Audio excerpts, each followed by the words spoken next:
Greetings in the name of the Most High Jah Rastafari. This is the Gil Jenjen, Sister Jenny, Auntie Jenny. And if you want to get formal, it's Miss Jennifer Frederick. Another edition that we talk the thing people today is Friday, the week is over.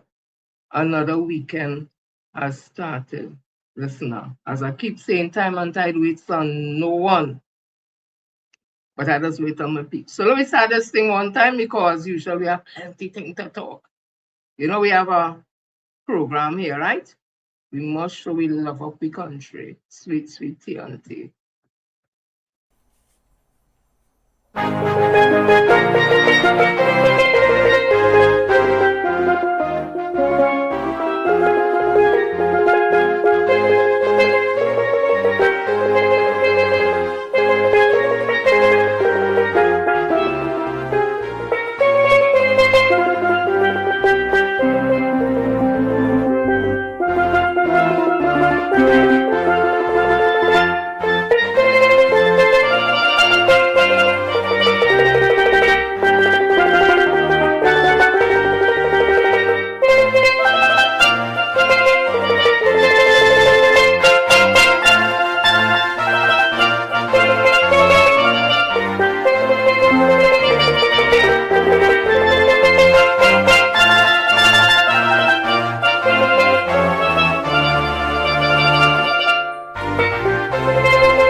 And we now have the pledge.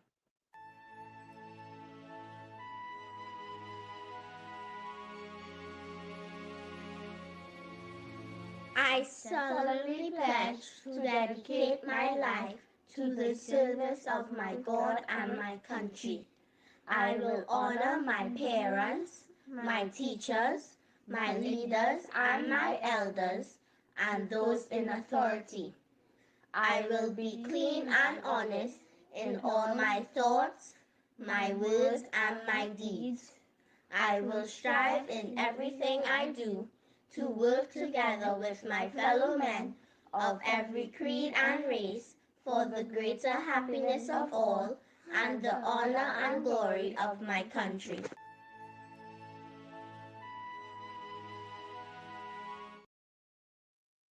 People, as you know, we always start with some good news, whether it's historical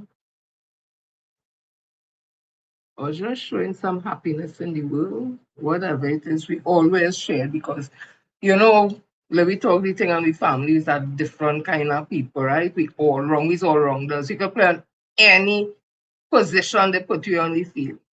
We ain't just bogged down by one, yeah? We's a master of all trade and we's a master of all. And what I make no sense.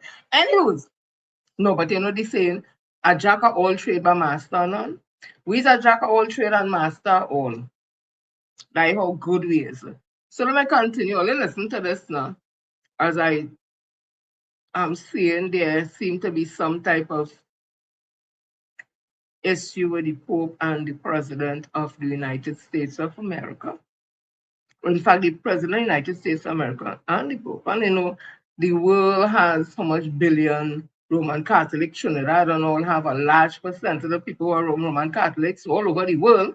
Right now, the Pope is on tour in Africa, and he is the first American to become a Pope. So, you know, he's loved in America. So there seems to be an issue. But this Pope, this one in particular, I never used to really pay much attention, but this one in particular, probably because he's English speaking and from like American stuff, he seems to know how to handle this thing diplomatically using the teachings of the Bible and Jesus Christ. And listen, he's spot on. So let me just go to it here quickly. This is just my opinion. Listen. The world is being ravaged by a handful of tyrants, yet is held together by a multitude of supportive brothers and sisters. The masters of war pretend not to know that it takes only a moment to destroy, yet often a lifetime is often not enough to rebuild. They turn a blind eye to the fact that billions of dollars are spent on killing, and devastation. Yet the resources needed for healing, education, and restoration are nowhere to be found. Jesus told us, "Blessed are the peacemakers." But woe to those who manipulate religion in the very name of God for their own military, economic, or political gain, dragging that which is sacred into darkness and filth. The Pope criticized people who, quote, manipulate religion for political or military gain. Do you think that he was talking about you? It's very important that the Pope understands, very, very important. It would be nice not to say it. Iran killed 42,000 people that were totally unarmed. They were protesters. Iran cannot have a nuclear weapon. If they did, every country, including Italy, where he's stationed, every single country in the world would be in trouble. So we're doing very well with respect to that, having to do with the whole situation on Iran. The blockade is amazing. It's holding up very strong, very powerfully. And I think we're making a lot of progress in that. But the Pope has to understand Iran, very simple. Iran cannot have a nuclear weapon. The world would be in great danger. Well, the Pope seems to be holding his own. Let's see how that goes. Also saw this. It's on interracial dating. People got so angry at me when I did this whole thing about interracial dating. Anytime I bring it up, people will say, you're so obsessed with this. Obsessed with what? I'm obsessed with what? That happens in life? I'm obsessed with life. I talk about whatever the I want to talk about. And for the people that get sensitive about the interracial, it's because you have up intentions most of the time. And I even explained it. I said, I didn't say everybody's in it for like agendas. I said there's a small percentage, I believe, of people who are in interracial relationships that actually love each other. And I think a lot of everybody else is agenda. It's a lot of self-hate, and plain and simple. Period. Look at the way we act. Even though there's a lot of interracial dating, look at the way we treat each other. You still got racial slurs, hatred. The fucking racial divide is wide still. Come on, let's keep it 100. But I wanted to show this video of this Asian dude who I love it. I love this guy's channel. He really spits that real. And he talks about the MAGA dude that had the Filipino wife who shot that woman.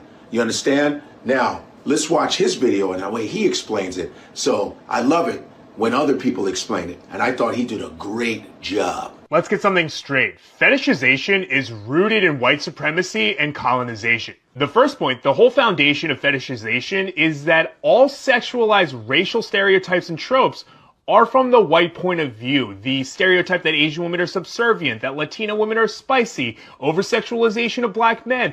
All of those originated from the white point of view. They created fetishization, the whole standard of it. And it's not just land that gets colonized. When colonizers come, they see everything as a resource, including the people. So when Japan colonized Korea, they saw the woman not as women and human beings, but as resources for them to have pleasure.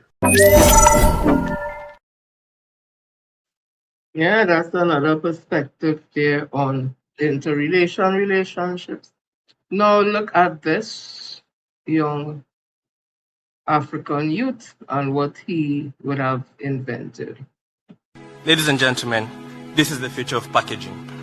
We found a way of making products that look like plastics, feel like plastics, and even perform just like plastics, but they decompose at the end of their lifetime. My name is Joseph Nguthiru, and I am the UN Young Champion of the Earth. We produce this out of water hyacinth, the world's most invasive aquatic weed. It's a weed that grows on top of lakes and waterways in more than 70 countries around the world, mostly in the global south. Blocks fishing, navigation, irrigation, kills fish, and is even a breeding ground for mosquitoes that then cause malaria to the local communities. It reproduces incredibly fast, every 6 to 12 days, and that's why it's so hard to manage. I found out that by extracting the cellulose out of the plant, we can make a product that's just as flexible, durable, and performing just like plastics. At my startup, HirePack, we now work together with these affected fishing communities to harvest the water hyacinth for us and dry it, and by doing that they earn money. So far creating over 45 green jobs for them. Just as you would break up from a toxic relationship. Let's break up from a toxic relationship with plastics. It is time to let single-use plastics remain single. Now you know. So let me continue with the thing now. Watch this one. Pay, but the bills never went away. Put your hands to the sky. This goes out to the women working hard 9 to 5. Working 9 to 5. What a way to make a living, baby. Getting by. It's all taking and no giving, baby. Use of mine and they never give you credit. It's enough to drive you crazy if you let it. 9 to 5. For service and devotion, you would think I would deserve a fair promotion. I want to move ahead. The boss don't seem to let me. I swear sometimes the man is out to get me. 9 to 5. For service and devotion, you would think that I would deserve a fair promotion. I want to move ahead. The boss don't seem to You're frozen. Shelly, you're on mute. Can't hear you. You're frozen. Shelly, you're frozen. For service and devotion, you would think that I would deserve a fair promotion. I want to move ahead. The boss don't seem to let me. I swear sometimes the man is out to get me. Here's to your mama and here's to mine. Thank you, darling. What will they do without us? So that's some info for you there. I'm seeing something coming out of Wales. It looks very interesting. Take a look if it is true. If that passes in Trinidad, I'm not sure how many politicians we will have remaining. We'll have a few, but I know how much will be remaining. So the Wales becomes the first country to enact rules firing politicians for lying. Wow.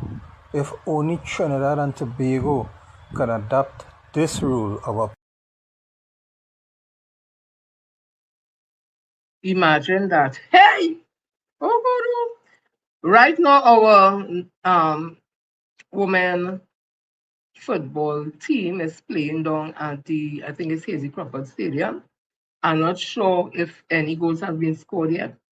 Andre Errol Batiste is doing the, and Tony Lee is doing the commenting for comment. What do you call it? Commenting the weather for the football. Let me tell you, see Andre Errol Batiste. If your heart ain't gonna go jump in your mouth, your nerves and thing will listen, your pressure could go kind of thing. That man just had the thing. Listen, I was listening for about 21 minutes and I started to get confused because he balled anything. And I said, oh God, we scored and like we scored. And listen, I started to feel nervous. My heart started to beat fast. So I said, oh, I ain't able with that. So I really don't know the score, but anybody know could always put it up, or I would look, or director, take a scroll and see if you see what's happening with our women football team out there at the stadium. We won victory. If I didn't have the show today, I was going to be out there in a red, black, and white, getting on with my own flag, or I make my own flag, or I'll be flag woman. So that's happening there. And with that, I saw this with our netball under 16. I'm not too sure what happened with the game today, but this is them. Listen, they're not easy, boy. They remind you of the days of Jean-Pierre, Jean-Pierre and Peggy Castaneda and Jennifer Frank and the whole crew.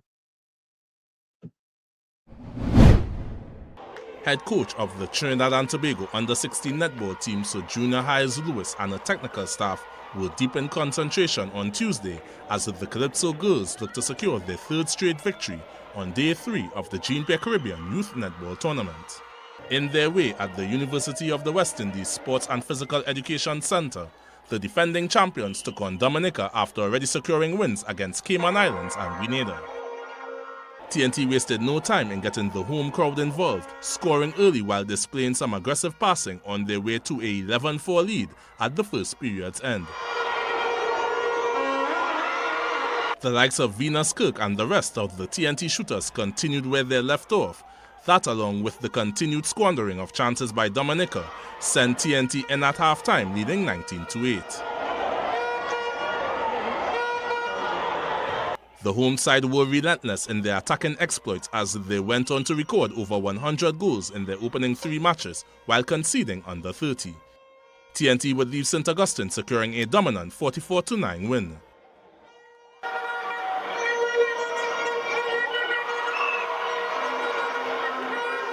The Calypso girls will next face St. Lucia, who are also unbeaten in a rematch of last year's final. Adrian Nazar, TTT Sport. Listen now, Ole, I used to play netball. You see, I watching them passing it flawless from this to that. I stopped playing because I pick up a skid on Listrolo's grounds. We used to play there. I used to play for Woodbrook Secondary. And when I skate and drop down, when I see how them just get white man on the foot and bobo, I said, my legs not for that. My legs is not to get bobo and scratch on them kind of thing. I stopped play one time. When I reached home the next morning, I couldn't hardly walk because I did go down in a split that I didn't expect to go down in with that skate. So I pulled some muscle and said, okay, that's enough. But my home girl and best friend, my bestie from school ever, she is a netball. I wouldn't call it fanatic. She used to play netball, she used to teach netball, she does watch netball. Ooh, netball in she blood. So congratulations there to our young ladies, and I hope that they continue to have unbeaten record. So let me continue. I'm seeing this came out from, I think this song like Jamaicans. I listen to this, it touched my heart, all you know me. 10 years ago, we met a determined young man living with scoliosis who inspired many. Today, after excelling through school and college, his journey continues. But like many young people, he now faces a new challenge, finding a place in the working world. But you can't just look at me and say, I cannot open a door. Let me go and show you I could open a door. And if I'm not sure and I cannot open a door, then you could say, why even hire a person who can't even open a door? But you cannot judge a book by cover. On Wednesday, we visited Abel Mark, who says despite his qualifications, he has been turned away from multiple job opportunities, something he believes is linked to his condition. They actually turned me down because they say I can't open a door or go in the bathroom or sit down on a chair, which I find was really, really ridiculous. Not gonna lie. It was really ridiculous. And the other instance where they literally said they're not sex-oriented. They literally said the company is not sex-oriented, but they prefer girls. For his mother, Rona Mack, the experience has been just as difficult, watching her son push forward only to face repeated setbacks. It's hurting me. It's really, really hurting me because, come on, everybody going out, they have $1 in their pocket. He going to the construction field, he going into the painting field, is where he don't go. And everybody just keep on turning up. Still, Abel refuses to give up. While he awaits full-time employment, he spends his time doing small graphic design jobs, holding on to hope that his opportunity will come. Anybody want a logo make or a poster or something to do with graphic, just hit me up. Abel Mark's story highlights a broader issue where qualification meets reality and where some say opportunity still depends on more than just ability. For Abel, the goal remains simple, to be given a fair chance to prove himself. A message to them companies to look at, not every time you could look at appearance, but look at it on a level that the access of that person could produce enough work. Abel says he is ready and willing to work. Now he's hoping someone is willing to believe in his potential. Abel's journey is one of strength and resilience. However, it also shows that even with academic success, one can also encounter challenges when seeking employment. From Redmond in St. Patrick, I am Eugenia Peters for GBN News. Now, when you see things like that, it has touched your heart. You know why?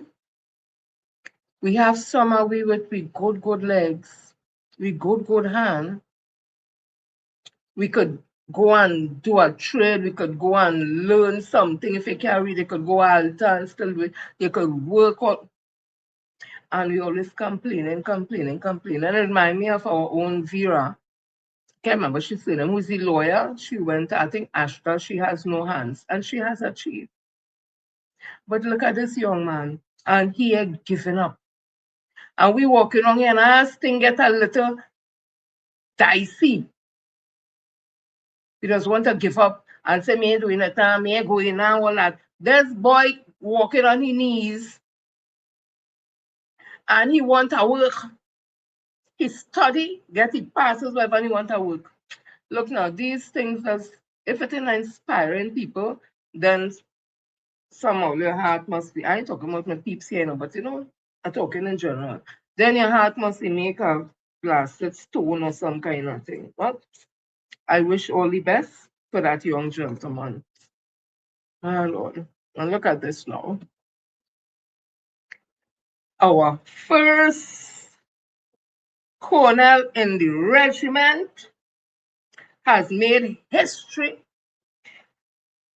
So when our prime minister said that she break the glass ceiling, becoming the first prime minister, well, listen, this young beautiful African woman broke the glass ceiling in the army. She's the first female colonel. Colonel. Oh God, I know I said that right. Anyway, in a historic breakthrough for the Trinidad and Tobago Regiment, Colonel Josette McLean has risen to the rank of colonel, becoming the first woman ever to achieve this distinction in the regiment's decades-long history. Her promotion marks the culmination of more than 29 years of service, a career shaped by discipline, resilience, and a steadfast commitment to national duty. Colonel McLean's journey through the ranks stands as a powerful testament to perseverance within one of the country's most traditional institutions, traditional for men. It's very patriarchal. So this home girl, she was to be different, she had to be strong.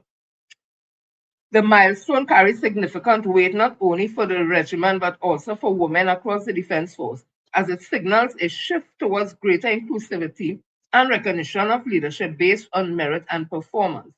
In a message shared by the regiment officials, they praised Colonel McLean's achievements as a defining moment. They highlighted her tenure as commanding officer of the Support and Service Battalion, noting that her leadership left a lasting impact on both officers and enlisted personnel.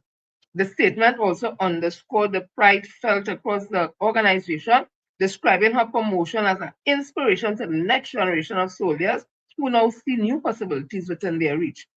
Colonel McLean's accomplishment adds a new chapter to the evolving legacy of the Trinidad and Tobago Regiment, one that reflects progress, excellence, and the breaking of long-standing barriers within the military landscape. I salute you, Colonel McLean, all we women. So that is some good news there. Let me continue. I want to shout out Mr. Francis Prime and his family. They are ardent listeners. Long time I haven't heard them. And also Mr. Frederick Gray. He is responsible for me having the anthem, getting an anthem playing on the pan. Because I used to have it before, but the singing now. And they contact me, said, listen, that was before the steel pan was even the national instrument at Trinidad and Tobago. He said, he's singing nice and thing, but why don't you have it on the pan? That's with culture. I said, okay, gentlemen, okay, sir. I'm an obedient child. And I went and I looked for one on them on pan that I find sounded good. And that's how I end up with that. And it is a staple on my show now. So thank you, Mr. Gray. And also Mr. Prime, thanks for the support. And everybody else who continue to support Louis Thing. Right, so let me continue. Excuse me. I'm seeing some good news coming out of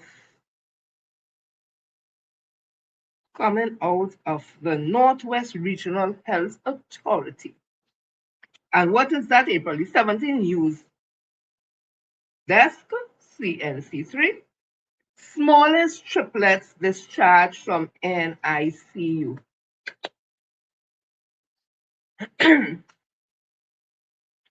And you know what would have happened last time and the whole about a year or 2 years ago. And there had to be a conversation on premature babies. I myself got in the conversation because my son was born premature. He was 3 pounds 3 ounces.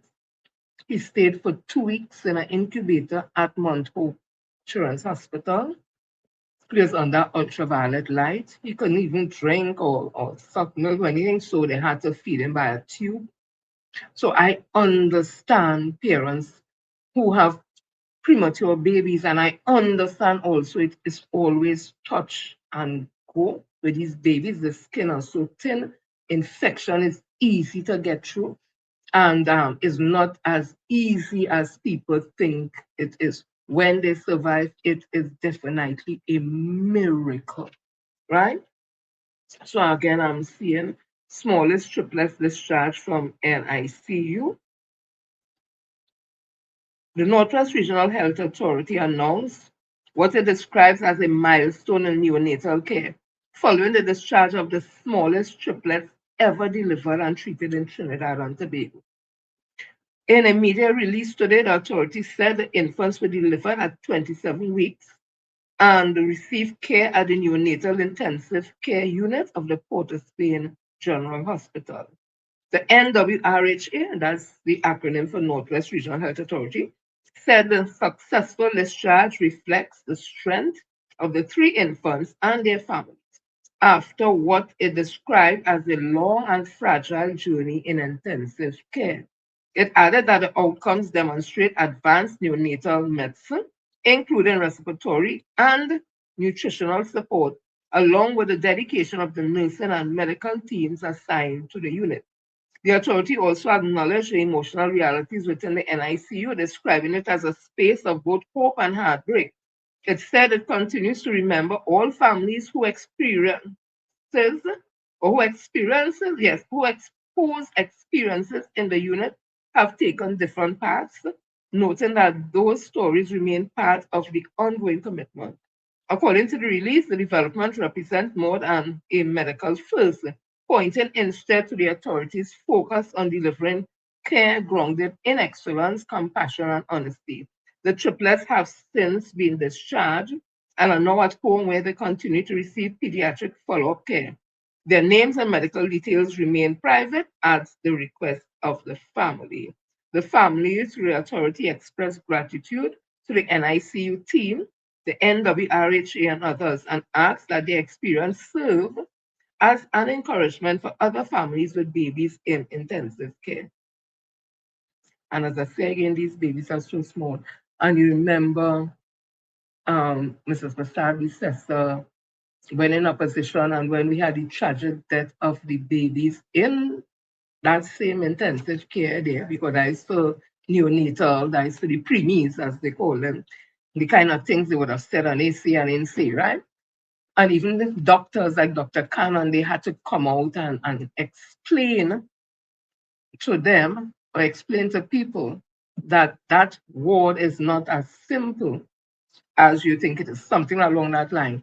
And then they started talking about have a whole Cuba hospital there and whatever. And people keep saying there are children hospitals already. There is the Eric Williams Children Hospital. I told you my baby that was premature, excuse me, my son, he was at, and that's years and years ago, at Mount Hope in intensive care in the incubator. So they have a neonatal ward there. Port of Spain also have one. And there's also pediatric, that's for the bigger children and that. So the way the UNC was getting on with nothing wrong with any hospital, but the way they were crying on as if this country don't have pediatric hospital, they don't have neonatal hospital. Anyway, congratulations to Port of Spain General Hospital, a part of the Northwest Regional Health Authority. Congratulations to the midwives and all those who take care of these babies and the nurses who are part of the team and the doctors, everybody. So that to me is the best news that I've heard for the day. And when them babies small, so you can't just hold them just on. I used to have to wrap up my son in a blanket or something to pick him up because he was too tiny. He was afraid he will damage his arm or listen. It is really something else. It is, but it is a miracle at the end of the day. So I'm seeing here that Dr. Hilaire, remember the former central bank governor who, when the UNC come in, they just removed the man or something to that extent, and he took them to court.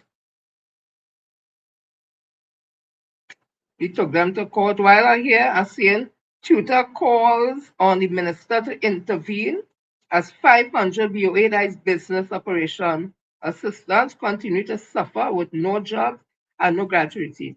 And if you all remember, between 2010 and 15, the UNC flooded the public service with BOAs.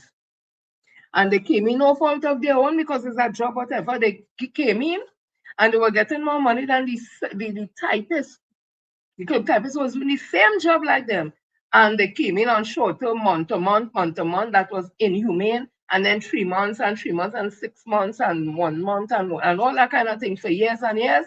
And they are now in the system. You can't remove them. So apparently, 500 BOE continue to suffer. That probably is Ministry of Education with no jobs and no gratuity. It is heart rendering. So let me read a little piece before I go to Dr. Hilaire. President of the Trinidad and Tobago just 1 hour ago, live zone. Well, it's not 1 hour now, right? From live zone, excuse me. President of the Trinidad and Tobago Unified Teachers Association, tutor Crystal Ashe, is calling on the Minister of Education, Dr. Michael Dowler, to intervene in the renewal of contracts for business operation assistants attached to primary schools, many of whom have been at home since November 2025. Ash made the appeal earlier this week while speaking on CNC3 in Morning Brew, right? So the business operation assistants, there would have been a lot of people who lost jobs, about 400. I think that was the number. Tutor interjects, close to 500. So that's Keyshawn Haynes who interviewed. So when Keyshawn Haynes says about 400, tutor interject and say no, it was 5. Where the contracts were simply not renewed and they haven't been getting the same sort of coverage as CPEP and all of them. So I'm giving you the opportunity to advance on their behalf to explain to the public what is happening with these 500 posts. So that is where tutor president would have give his speech. I'm just going to read just a little piece. Every time I am here and on every other program, I advocate for them. Now we have some BOAs that are members of tutor. Right now, not many of them. And the business operation assistants would normally assist the principal in the execution of his or her duties. There's a lot of paperwork. When I became a principal, you hardly had email and thing, and it didn't have email as a matter of fact. So you go and physically retrieve documents. Now for the day, 10 to 12 emails are coming your way and you have to respond to them.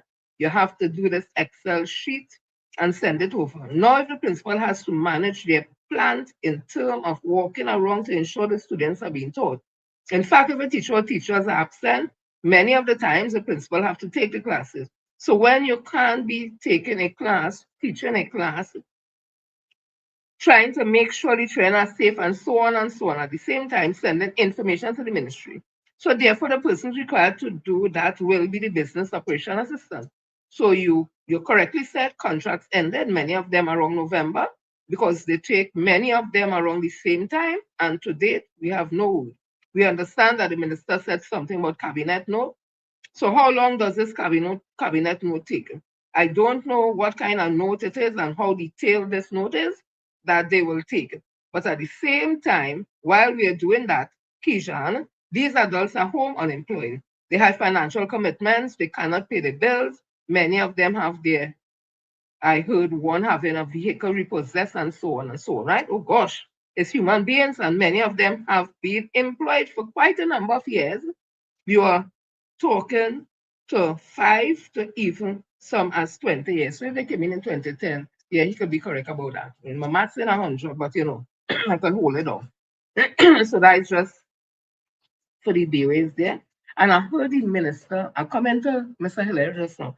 I heard the Minister of Education spoke so glowingly about the support system in the schools with regards to treating with students who misbehaving, suspended, and that kind of thing. And he spoke about the whole network it have with the guidance officers and the school social workers and all that.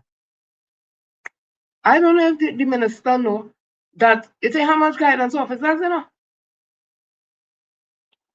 And the school social workers had to be doing work that really is not a part of their portfolio. Them is not counselors and all that. So you all need to hire those school counselors, guidance counselors, hire back all of them, and let the school social workers hire more school social workers, and let the school social workers identify the issues and create programs to treat with the issues that they see, and then they could check it back every how much months or whatever, and let the guidance counselors counsel the children. That's a perfect space. You can have schools, social workers doing all them set of work, and it's still in plenty. Or they don't have plenty working, so they overwork. It's plenty. They're committed to doing the work, but oh gosh, man. Look now. Anyway, let me go to Mr. Hilaire. So Mr. Hilaire, Dr. Hilaire, as a matter of fact, let me put title to the man's name. Remember they did fire him. And he take them to court. So this was one day ago, CNC3 News, former central bank governor Dr. Alvin Hilaire will have to wait just over 6 months for the trial of his multi-million-dollar lawsuit over his termination. High Court Judge Ravindra Rampersad has set November the 2nd for the start of the trial. And honestly, it is a $9.8 million dismissal lawsuit. Well, let me tell you something. I think MP Stuart Young, SC, MP, if I'm not mistaken, I'm not sure. I think he's one of the lawyers, if I'm not mistaken. Anyhow, I, as a labor person, and I could talk with some authority on this thing. Dr. Hilaire have a good case, a good old case, right? And I'll leave it at that. Let me continue. So, let me continue. He continues.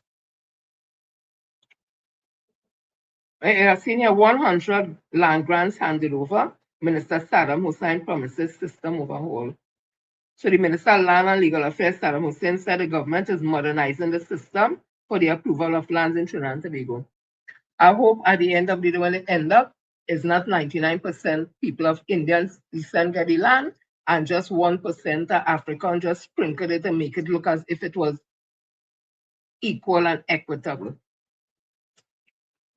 Because remember, currently, the land some of them get was to plant and all that. Instead of the plant, they plant house, plant business, and makes good monies.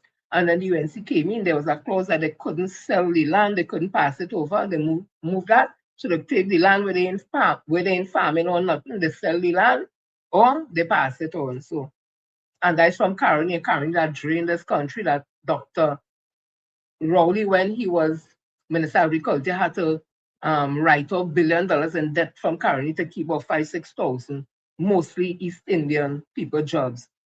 They say up there, they used to make it look like it's plenty cane. They used to pack the truck, the trailer thing where they put in the cane in. It is alleged with all kind of weight and all kind of thing now, and then put the cane on it. So when they go across, it's like it's plenty cane that they have in the thing and getting paid. Listen to me now. They want to talk about petrol.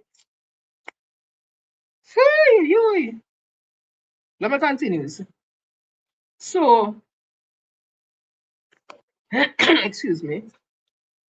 I am seeing where Devon Mirage, look at her. Dr. Devon Mirage loses final Privy Council appeal over Dragon Gas Freedom of Information case. Let me just see a little piece of this.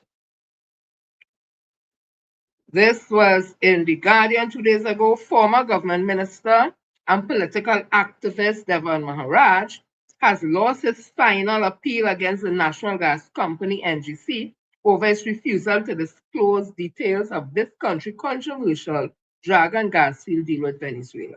So he had taken that was during the tenure of the People's National Movement. So he lost that appeal. So I'm not going to get you into that.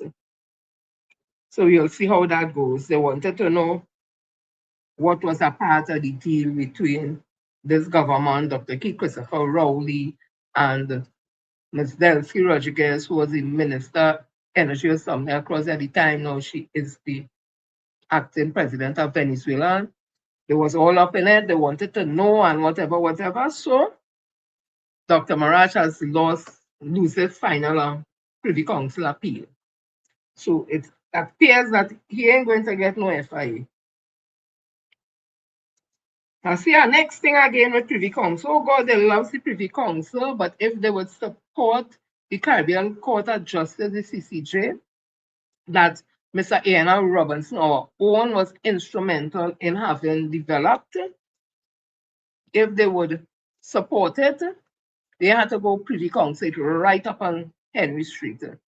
Some countries in the Caribbean recognize the CCJ, so let us use it. But Kamala Persad-Bissessar, who is now the Prime Minister, would have said something to the effect, she can't support the CCJ because you don't have enough Indians, something to that effect. So SIS, or remember SIS?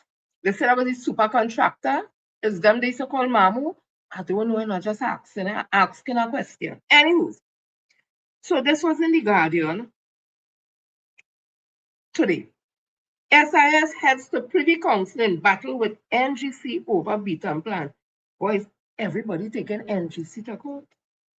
Well, remember that Beetham wastewater plant where they say Mamu get how much money and go Panama, all kind of thing, and it remain across in Beetham there's some with mosquito and bush.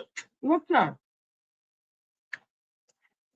Contractor Super Industrial Services SIS has been granted permission to pursue a final appeal before the Judicial Committee of the Privy Council over a long-running dispute with the National Gas Company involving the controversial Beetham water treatment plant. On Wednesday, appellate court judges Julian Lucky, Maria Wilson, and Ricky Rahim granted SIS and its subsidiary Rainforest Resort Limited leave to take the matter to the UK-based court, challenging successive rulings by the local courts in favor of NGC. NGC initiated legal action in December 2015 after commencing arbitration proceedings against the company over the still incomplete project. The treatment plant was originally estimated to cost US $162,500,000. Let's not call all these figures for there. US 162,055,318.77. I know that .77 is 77 cents. Them just go right down to the wire, you know. It is at 5 cents, you're getting a 5 cents. But NGC is now seeking to recover just over 400 million it says was advanced to SIS before the contract was terminated in 2016. The state-owned company had earlier obtained a freezing injunction restraining about 180 million in assets belonging to the SIS and its subsidiary pending the outcome of the litigation. However, months before the contract was ultimately terminated, SIS had taken 5 loans from its subsidiary totaling 330 million, which it claimed were used to help finance the project. SIS executed 4 mortgages and a debenture, assigning its asset as security for those loans. NGC has argued that no actual transfer of funds occurred between SIS and Rainforest Resort despite the instruments being registered. While it has acknowledged that the transaction did not appear fraudulent, on the face, it maintained that the arrangement were designed to frustrate its ability to recover any eventual award, since any alleged intra-group death would take priority. Let me see how much more of this back and right. It nearly finished. The thing song in sweet. Right. NGC therefore sought to have the mortgages and debentures set aside a position upheld by High Court Judge Joan Charles. In December last year, a differently constituted Court of Appeal panel affirmed that decision. In a ruling delivered by Justice Mira Dean Amore, the court found that the transaction was properly characterized as intended to defraud NGC, citing the absence of any transfers of funds in the timing of the security instrument despite SIS alleged abandonment of the project. The court also held that SIS and Rainforest Resort had failed to disprove an intention to defraud. Justice Dean Amore further found that NGC had suffered prejudice, noting that the transaction effectively placed SIS assets beyond reach, leaving any eventual judgment potentially unenforceable. It is clear that the transaction placed SIS property beyond the reach of NGC. In those circumstances, any litigation against SIS will be in vain, she said. The Court of Appeal also upheld the finding that the transaction amounted to a sham, stating it could find no basis to overturn the trial judge's conclusion. In determining the appeal, the judges also considered whether NGC had standing to pursue relief typically available to creditors. They ruled that NGC qualified as a creditor at the time the instruments were executed, even though its claim had not yet been reduced into judgment, given the likelihood that the arbitration would crystallize into a debt. Despite its earlier victories, NGC had initially been blocked from advancing the case after SIS and Rainforest Resort successfully argued that procedural deadlines for a case management conference had not been met following the freezing order. A Court of Appeal majority had originally overturned Justice Charles' decision, allowing the matter to proceed. The procedural ruling was subsequently upheld by the Privy Council, though NGC was later permitted to continue its claim while a related relief from sanction application remained pending. NGC is represented by senior counsel Deborah Peak, Jason Mutu, and Savitri Sukraj Bihari. Rainforest Resort is represented by senior counsel Ramesh Lawrence Moraj, Leon Kalisharan, and Naila Badal, while SIS is represented by Keel Taklal Singh and Stefan Ramkisoon. So SIS company have the lawyers for SIS and they are lawyer for the subsidiary. Oh God, only think it easy. Anywho, let me go back on stage. Oh, let me give me a minute.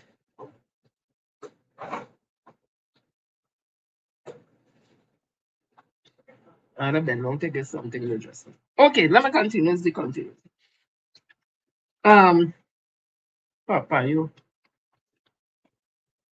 Papayo. So I saw this video going around on social media, heard about it, and then somebody posted the video. Look at it. I make no accusation, but I want to talk something about this. So watch this. Well, you could tell me about NCRH. They come, they bust all the staff lockers on them. All of them empty out people's belongings. Show it whoever they show it. Nobody know where the thing is. The belongings gone. Look at it.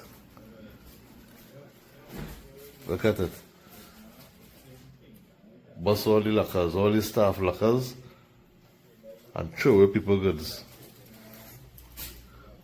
Real bullshit. This is bullshit. This is what management doing in NCRH.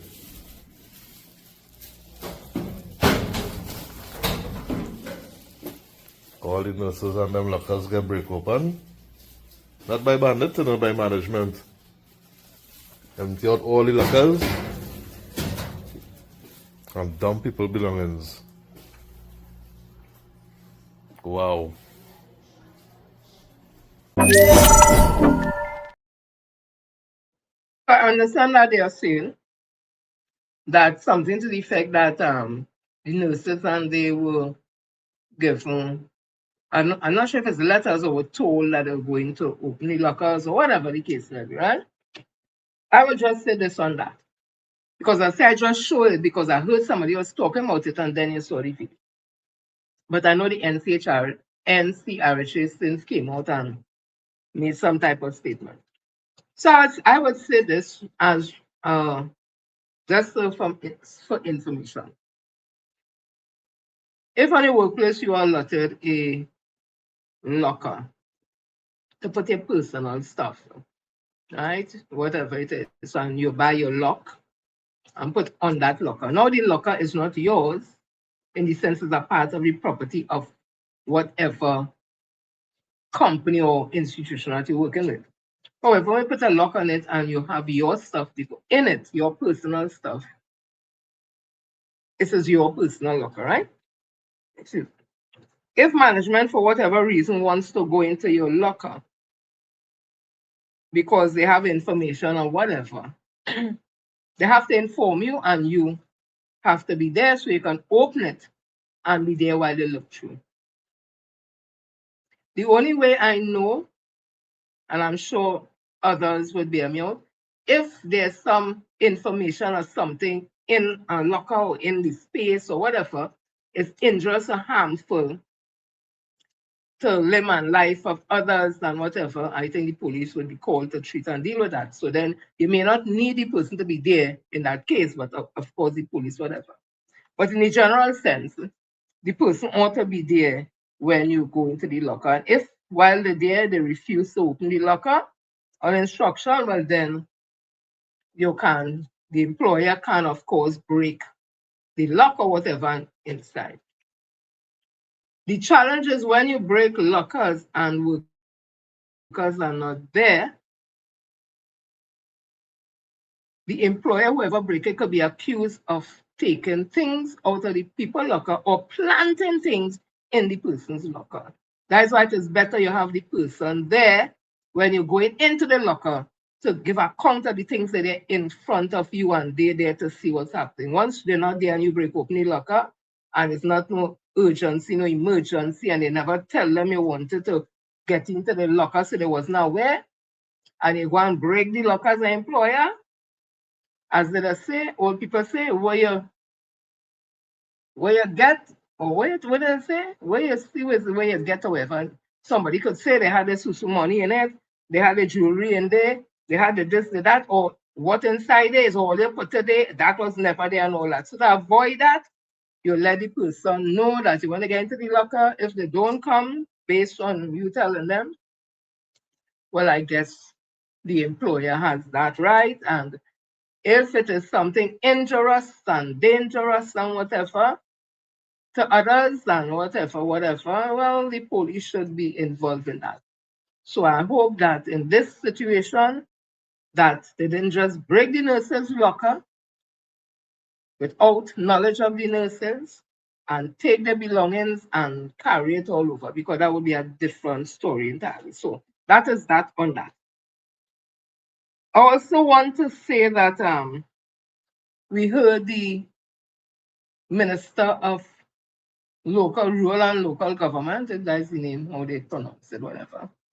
When the corporations, particularly Port of Spain Corporation, speaking about the funds, because the mayor would have come out and would have let the public know that they may be unable to pay salaries because they haven't got any releases and they have gotten a cut by millions of dollars in the funding for the corporation.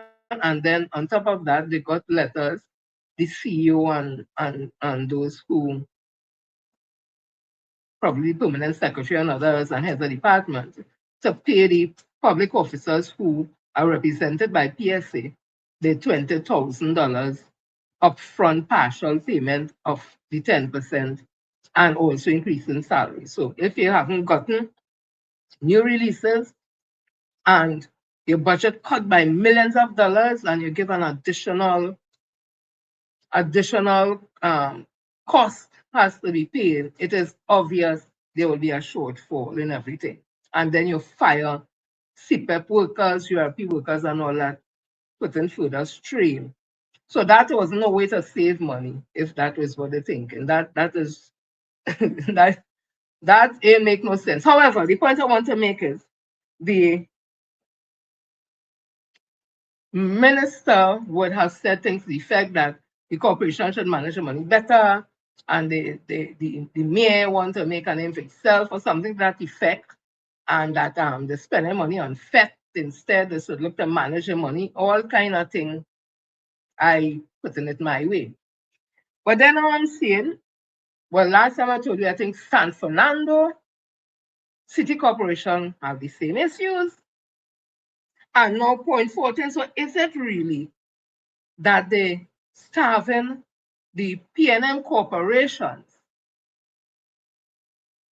making it so hard and challenging? And then when you live in those corporations, you see the UNC corporations, how they're thriving. I just asking a question.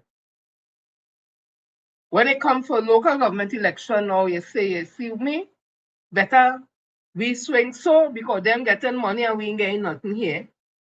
Or is it to punish the people in the PNM constituencies for not voting for the UNC for 2 consecutive elections? I try asking a question because now I'm seeing point 14 Borough Corporation is trapped for cash in a number of areas.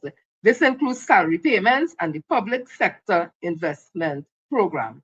According to the mayor, the constraints are so bad that a decision had to be made to lay off people and cut the hours of others. I'll be interested to hear what the minister has to say about that, because the minister of rural government and also the minister Cesar, what you name Kizar or Sazar, some damn Zar. I'd like to hear what he has to say, because he recently would have had his government launch of Borrow Day. And when I show it, me and see no set of people. And then the original corporation now launched their Borrow Day that look like Borrow Day. Right? They understand they put up money, they think up money, they must even show a little quick so who knows? And they chip up here, chip there, they must pass wrong thing in the church for a little thing, whatever it is, but they pull together because they had no money and the thing looked nice. So I wonder if Cesar or Kizar, whatever, what he had to say about this. But workers had to go from point 14 when he threw big launch, point 14, whatever, Borrow Day. Yeah, so that's all. So not for the first time. Since it wouldn't be for the last. Public service, a public servant retiring. And she's asking me, when are they getting their money? They retired from the public service, not in the right range, so they get short on the gratuity money. And then public officers, some get $10,000, $20,000 up front, them and get nothing. And now they're hearing talk about non-cash payment. Them never agreed to non-cash. There was no general council meeting, to my knowledge, that told Felicia Thomas, the president of PSA, who also sit on Northwest Central Regional Health Authority, that people want any non-cash. When it worked, he was getting a salary. He wasn't getting no non-cash. Because the concern is, when will them thing, wherever it is, if it's bonds, and when they're going to mature for them to get the money, they want cash money. The retirees are grumbling. The retirees are bumbling. They're boiling over. They had enough. Some of them retired 2021. Some of them retired 2016. Some of them retired 2015. Some of them retired 2017, 2018, 2019, 2020, 2022, 2023, 2024. And some retired last year. And some are going to retire again this year. They want the money. Where is Felicia Thomas? She was talking and all up there. She big and spread out. She had on them tick. She looking like she from Tobago, them Tobago girl, tick. kick like a case of ball or some kind of thing. Where she now to talk on behalf of the retirees who was paying the $100 that Duke had just implemented without even talking to workers. We used to pay $50 and get so much thing. We used to have sports day, Queen show. We used to have party upstairs on the oh God, thing front up to the top dinner. Where you call the thing again? Look up, oh gosh, all you know what I'm talking about, up to the top, up to the top, up to the top. We saw a little party and thing there. The members of PSA, the children who pass common entrance at the time and then SCA and going to university, all I used to get a little money and thing, but just get money. We used to have charities, we used to take money for best section, we used to get trip to go Grenada and St. Vincent, best performance section. It's all kind of thing. You used to enjoy that and $50 under Miss Jennifer Peace Primer. I tell you, when it comes to labor, I make you see she politics is dirty and stink. I don't agree with she at all. With that dirty piece of politics, she not be thinking. But you see the labor part, I could talk from my experience. We used to enjoy all that for $50.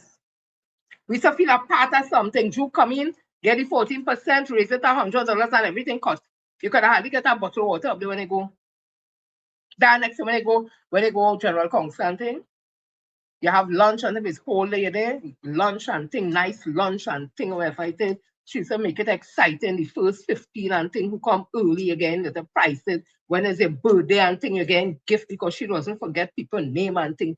She was that type of person. When you come $100, whatever it is, we can get nothing. This one come, she was a proxy for Juke because she know nothing. I tell her all this, so she know nothing. Juke brings she from master, she know nothing, and she get elevated. Tapo she had no experience in. What's it? It go right down to the dogs. With that man who is not the Minister of Labor, he take it right down to the dog. And when I was telling people that he was a UNC, it is alleged, and that he will be Minister of Labor and they will make him senator and blah, blah, blah. They cost me. And where yesterday? Anyway, the retirees want the money. The retirees want the money. Retirees, it's time always come out and talk. I say come out and talk, eh? Me say come out and do it. Come out and talk, whether on Facebook and let Felicia Thomas know. All they want all their money, have a meeting with all they let all you know this thing going. Okay. I hear NGFW getting the thing in 2 tranches over 2 financial periods. They didn't get it in 1 year. Look, me able now. Another thing I seen here. This was in the CNC CCN TV6 News. Head of the Port of Spain Policing Division, Senior Superintendent Raymond Tom, said the attack was not an isolated concern. I'll tell you the attack just now. He noted that since late February, police have been receiving reports from users of the Queen's Park, Savannah, Lady Chancellor Road, and Nelson Mandela Park in St. Clair about dog owners failing to properly restrain their animals. At time I did talk about people and the dogs. Dogs are man's best friend. I understand that. I will never harm an animal. But it's not no, I'm not going, I mean no dog lover and pet lover and anything. I can't, but I will not hurt or see people, tell them no, I can't do anything. But when they say dogs are man's best friend, when you see owner, he is your best friend. He ain't my best friend. So when all they walking, all the dog have it on a good leash. Because when the dog bare teeth, I don't know if he's smiling at me. I don't know if he's snarling or she's snarling. I don't know if it's she or he's saying in his mind, if I only get this leash loose little, I will bite you. I don't know if all that going on. So you telling me is, don't worry yourself. He go bite you. He's friendly and he's friendly to you. Because when he here stand up on his back or she back, me and all them things to me say, you need to run. And then the saying, don't have fear for the dog because the dog will sense your fear. I hear you with that. But if the dog looking like Kojo from up in the mountain is a wolf or some kind of thing that almost tall like you. Let me tell you something. It's a natural fear you will take. It was a little chihuahua that going, I can understand that you go mash or something and they go mash back. But when them dog big one, the eye gray and one, I see one what it was one eye, one color and the next eye, next color. And he big like a wolf. Now, if he get away and come on the pavement, you tell me don't have no fear because he go sense my fear. Well, let me tell you something. Me and he will be fighting because I will be fighting to get away. And I don't know if he coming to lick me, jump on me, whatever, but I get out it. But the point I'm making is this. So imagine when you see them on the leash and you had that fear. Imagine when the owners and them close the gate and had the dog stray. What are you supposed to do? You taking your nice walk up lazy chance. Now when you look so a wolf come out. What are you supposed to do? You don't have to run, stand up, drop down, fall long. You don't know. Next thing is a pit bull. What are you supposed to do? You must have fear. You're going to stand up and see the dog coming and go, I don't know if that is a laugh or a grin or whatever the case. But my point is, people with dogs, secure your dogs properly, please. Have a gate locked properly, please. And isn't there some dangerous dog act or something, so? Because I tell you, if somebody dog bite me, them ain't carry me Port of Spain General, you know, I'm not going Port of Spain General. They have to carry me West Shore and Sinclair Medical and St. Augustine Medical, all kind of thing, you know. They have to spend money on me, you know, because my skin smooth. I ain't going to leave me to sit down in Port of Spain General and only go on all the merry way. No, sir. All they has to carry me, my medical. I have to get treatments, I have to get nourishment after the fear, the everything. So, tie all the dog for me, please, right? And so everybody could be able to walk around the savannah and wherever, very comfortable, or in whatever other area people living in, right? So we wouldn't have them kind of problem. Because some people just fear dogs. And just see that dog out there, they could panic, fall long, run across the road and that kind of thing. So you don't want that to happen. So let me continue. That was just an interest piece. So, you know, I have to put in my little thing, something. So the conversation with, oh Lord, the Prime Minister Trinidad to be going to CARICOM, it goes on. It goes on, ons and ons and ons, that it's very tiring. It's looking like some agenda afoot. It ain't looking like this is a normal thing, normal. It's going to on and on and on. It's on and on. Something afoot, a hand or something. It's anyway. So I'm seeing this here. What is this?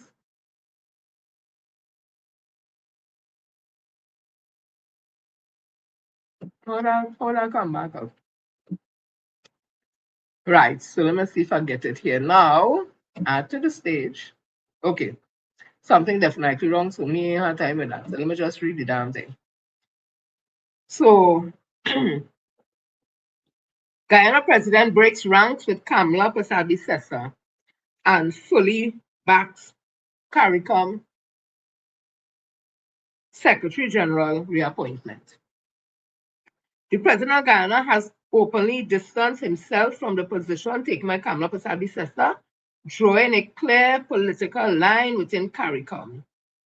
He has confirmed his full support for the reappointment of the Caribbean Community Secretary General, rejecting any attempt to block or challenge the process. This is a direct split at the leadership level of the region. While Trinidad and Tobago signals resistance, Guyana has moved decisively in the opposite direction, backing continuity at the top of CARICOM and reinforcing its position within regional diplomacy. Despite this, he signaled that his country values the relationship with ours notwithstanding. So now I tell you, this thing going on and on, this is more in the mortar than the pestle. That's just my opinion. I saw somebody here named G. Elias from Cascade, and he writes. Let me put it up. Or you could read along with me and we'll have a reading. Listen, not me today. Not me today. Director, if you could fix it, you go ahead and fix it. And every time I touch, you think, no, the one with PM has 3 choices. Yes, thank you so much. So, the facts now in the public domain regarding Trinidad and Tobago position on the reappointment of CARICOM Secretary General Dr. Carla Burnett points to a serious failure of judgment with potentially far-reaching consequences. At this juncture, the Prime Minister faces 3 choices, none without cost, but all demanding accountability. First, she may dismiss Foreign and CARICOM Affairs Minister Sean Sobers. His central duty is to protect and advance Trinidad and Tobago interests at the heads of government conference. If he failed to do so, whether through inaction or miscalculation, then his continued tenure undermines confidence in our foreign policy apparatus. Second, the Prime Minister may accept responsibility and resign. Leadership is not only about presence, but about prudence. Her absence during critical deliberations and the subsequent escalation of what should have been a contained disagreement have placed at risk approximately 7.5 billion in annual exports to CARICOM market trade that sustains businesses, employment, and foreign exchange earnings. Thirdly, she may persist on the current course, withdrawing TNT from CARICOM and the Treaty of Chaguaramas. This would be a drastic step, inviting economic disruption, weakening regional influence, and long-term uncertainty. These are stark options, but they clarify the issue at hand. Is national interest being served, or has it been subordinated to narrower considerations? The country deserves an answer grounded in accountability and sound judgment. It's time to put country first. Well, Mr. G. Elias of Cascade, the Prime Minister, now, when she was opposition, told one of her members in some internal election, I think it was Basan Barat, you're talking about country, you have to love party first or something to that thing. So I don't know if she has changed that posture about his party first. So let me continue. So, as I tell you, the thing goes on and goes on. Ah, yes, Lord. I'm seeing here somebody write again now. It's most unfortunate that sometimes that the Caribbean people cherish even recognizing the feral. Oh, look at a minute. Frailties that exit when you have, do ask me to say it again, and if I say it again, I'll just spell it. When you have 15 sovereign entities wanting to work together for the revival of the region, it tells me that what has exploded in the public domain ought not to. Let me see. We're just going to read a little thing.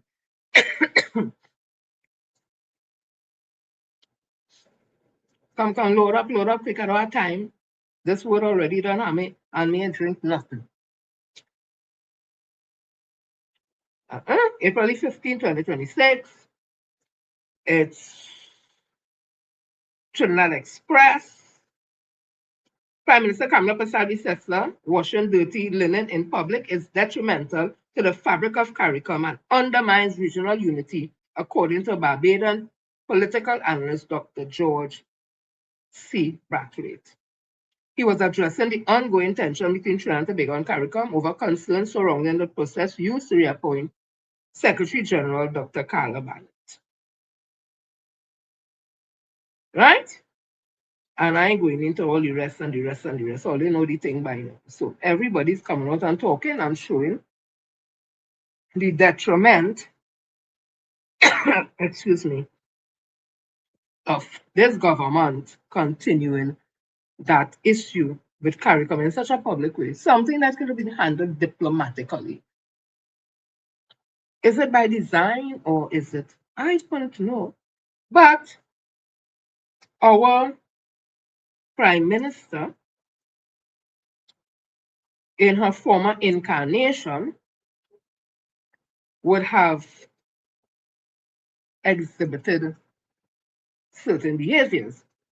This was, let me see if I can see, it is on the triniturner.com. Jamaicans calls a spineless covert tank scammer. This was November the 7th, 2010. It was published November the 7th, 2010. Tyrone Reed, Sunday Gleaner reporter, so it's a Jamaican newspaper. National Honorary Doreen Frankson has ripped into Jamaican government as well as the opposition for its spineless and cowardly response to controversial emergency aid comments made by the flamboyant and outspoken Kamla Persad-Bissessor, Prime Minister of Oil-rich Trinidad and Tobago. At a press conference last Monday, right back 2010, Persad-Bissessor said that the Twin Island nation will have to get something in return for helping Caribbean neighbors affected by Tropical Storm Thomas. We will have to work at ways in which we will be able to assist. But you will recall my comments earlier this year when I said there must be some ways in which Trinidad and Tobago would also benefit. So if it is that we are given assistance, for example, for housing, then we may be able to use Trinidad and Tobago builders and companies so that whatever money assistance is given will rebound in some measures to the people of Trinidad and Tobago, Persad-Bissessor said during the press conference. The person who had an issue with her, the person is National Honorary Doreen Frankson. So this is what Ms. Frankson had to say. Not long after her comments was aired, a campaign to boycott Trinidad and Tobago products across the region was sent into overdrive. Local politicians are ostensibly reluctant to be critical of the TNT Prime Minister's comment. This drew Franson's wrote in a stinging letter to the editor, the immediate past president of Jamaica Manufacturers Association stopped just short of accusing successive Jamaican governments of sacrificing the welfare of its citizens to the altar of CARICOM, which she said did not serve its intended purpose, given that only one member seemed to be benefiting Trinidad and Tobago. And we remember Trinidad and Tobago. I am disgusted and appalled by the recent comments made by the Trinidad and Tobago Prime Minister Kamla Persad-Bissessor regarding regional aid, as well as the spineless and cowardly response by the Jamaican government and the opposition, said Frankson, who was conferred in 2006 with the Order of Distinction Commander's class. She added, "We have allowed Trinidad's rude, arrogant, and condescending attitude and actions to go unchecked. And I have come to the conclusion that the government of Jamaica is more committed to the region than to the citizens of Jamaica." This is one time I wish I had a Jamaican accent. Oh God, this would have gone on good. Frankson, who lamented Jamaica's US $526.2 million trade imbalance with TNT in 2009, believes it is high time the Jamaican government utilize the clout it possesses to teach the Twin Island Republic a lesson. Remember, this was back in 2010, with the ATM machine and all them other things, right? Insult. Trinidad and Tobago continue to insult successive governments which have failed to retaliate and protect Jamaican citizens from the trade and verbal abuse. This last statement should have left a sour taste in the mouths of many Jamaicans, and as the representative of the people, the government needs to utilize its power and stop tiptoeing around the issue of leveraging our strength of consumerism to put a stop to Trinidad's distasteful behavior, he said. That was in 2010. Despite the indignation her conditional aid comment caused across the Caribbean, the embattled TNT Prime Minister defended her remarks by drawing a parallel with the aid delivered by Iraq by United States after it invaded that country. She pointed out that United States-based companies benefited via contracts from the funds donated to Iraq. You see how long them thinking so.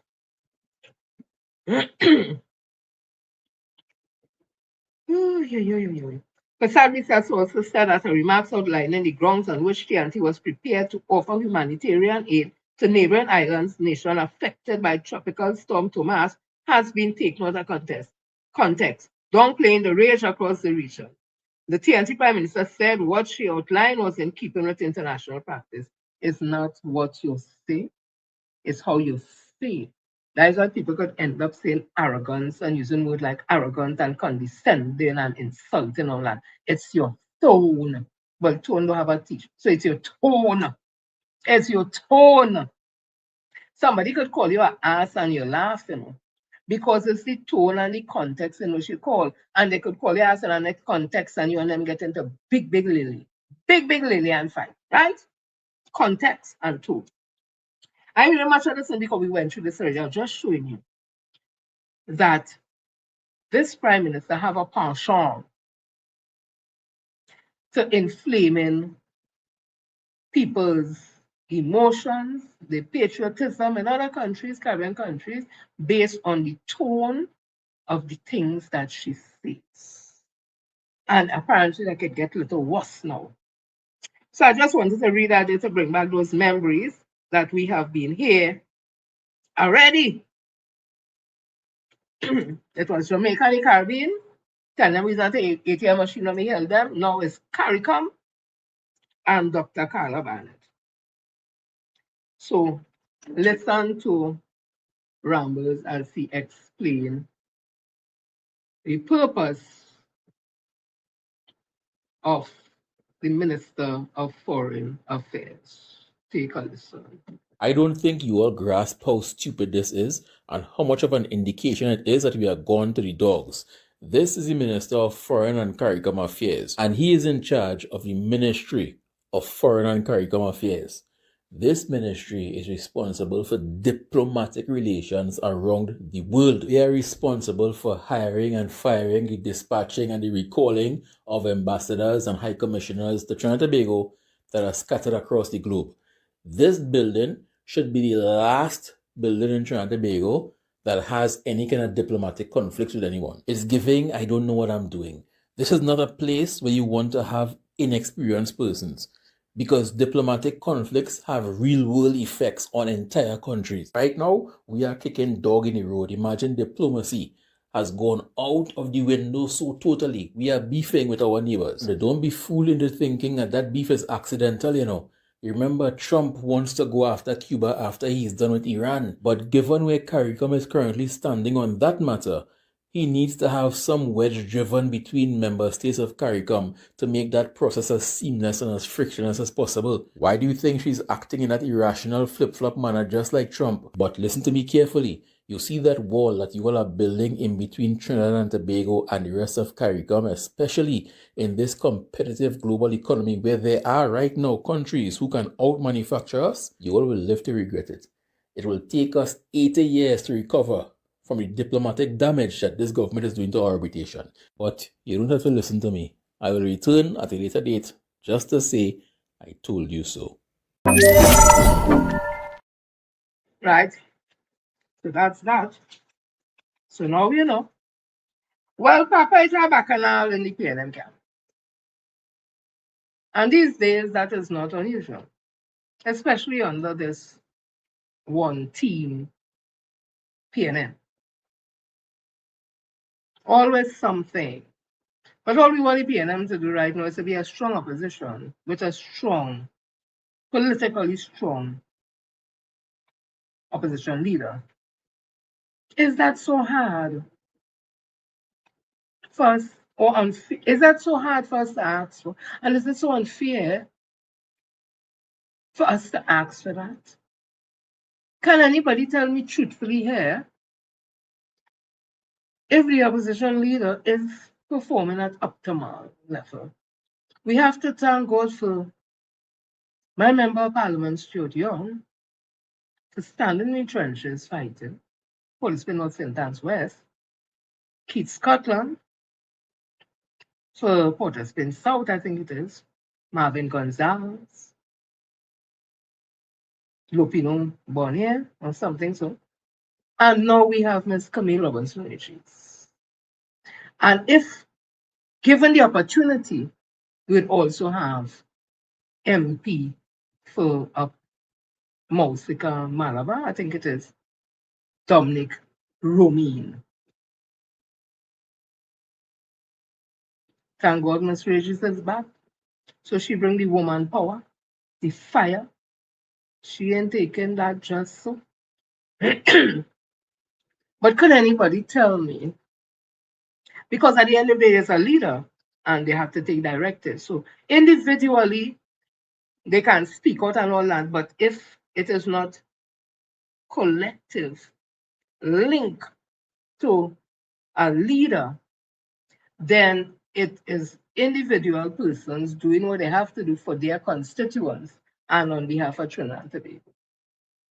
Could anybody tell me whether or not the opposition leader, since she has been there, is coming to a year, this year also, 1 year as opposition leader? So I want nobody to tell me it's only a year, give she a chance, because then you know what? It's only a year this UNC is in office, so then give them a chance too. You see, we have to be across the board when we talk and thing, you know.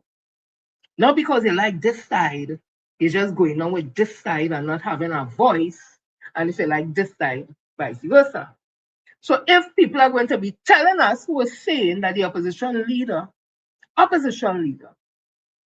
is politically weak, she don't have the oomph all over the Senate, you know, not just me alone, or not just Darren Marcel or Rick, or there are people, hundreds of people saying the same thing. And she doesn't bring it. And then you're telling me, well, it's only a year, give her a chance to settle in now. Then don't tell me nothing about what Kamala Prasad Bisses and UNC doing. Give them some time to settle into. Yeah? This job ain't coming to a period of time that I will just back for a little hour, 2 hours, a month, 3 months. When you jump in the shit, you got to jump in it because you're 13 man strong. UNC 20 something man and woman strong. So it ain't no winning period. If they custom to mommy milk, you have no winning period. You have to get off it and drink bush tea, cocoa tea, some tea, not breast milk again. Yeah, you have no time for that. So no time to mother collie, nobody. Or collie mother, whatever the hell the damn thing is. Well, you know what I mean. So we're back on in the PNN. Excuse me. Senator John Bates faces removal from the PAAC amid evidence concern. It's April the 17th, and this is TTT Online News. I'm getting it from. Opposition Senator Janelle John Bates is expected to be replaced on the Public Administration and Appropriation Committee, PAAC. The PAAC is currently making inquiries into the state's acquisition of pharmaceuticals, particularly focusing on the procurement by the Ministry of Health and National Insurance Property Development Company Limited, NIPDEC. Excuse me. Questions have been raised regarding Senator John Bates' action in relation to the examination of evidence, which was expected to come before the committee earlier this week. This comes after allegations that she assisted former Minister of Health, Terence Yalsing, in reviewing and editing his witness statement ahead of his appearance. Political scientist Dr. Mukesh Basdio outlined the position against Senator John Bates. She's a member of the committee, and the evidence is that in the hands of the chair and other members of the committee is that she aided and was a part of a process of reviewing an evidence statement to be submitted by someone to appear before the committee. Dr. Basio said the matter has brought both ethical concerns and questions about parliamentary rules into focus. This has brought into contention whether there were breaches in the standing order of the parliament, whether it is quite clear that this is unethical. But the question now is whether there were specific standing orders of the parliament that were breached. Now this committee is a joint select committee where it comprises both members of the House of Representatives and the Senate. So I guess that's what we'll be looking at to see what breaches have been committed. I am really sorry that this has happened. to young Senator Bates, opposition Senator Bates. And because I don't know all the details, I will not go into it, but what I would say, and what I had started saying in my prelude to reading this, you can't talk about it on one side, and it's good for one side, and it ain't good for this side. Because let's say I cast no aspersions. This had happened with a PNM government in office and a UNC opposition, or even with a UNC in office, PNM opposition, and a UNC senator, whether opposition senator or government senator, would have done something like that. I want you all to tell me what we would have, or what all it would have been saying today. So we can't stand on one foot here and say da da da da da.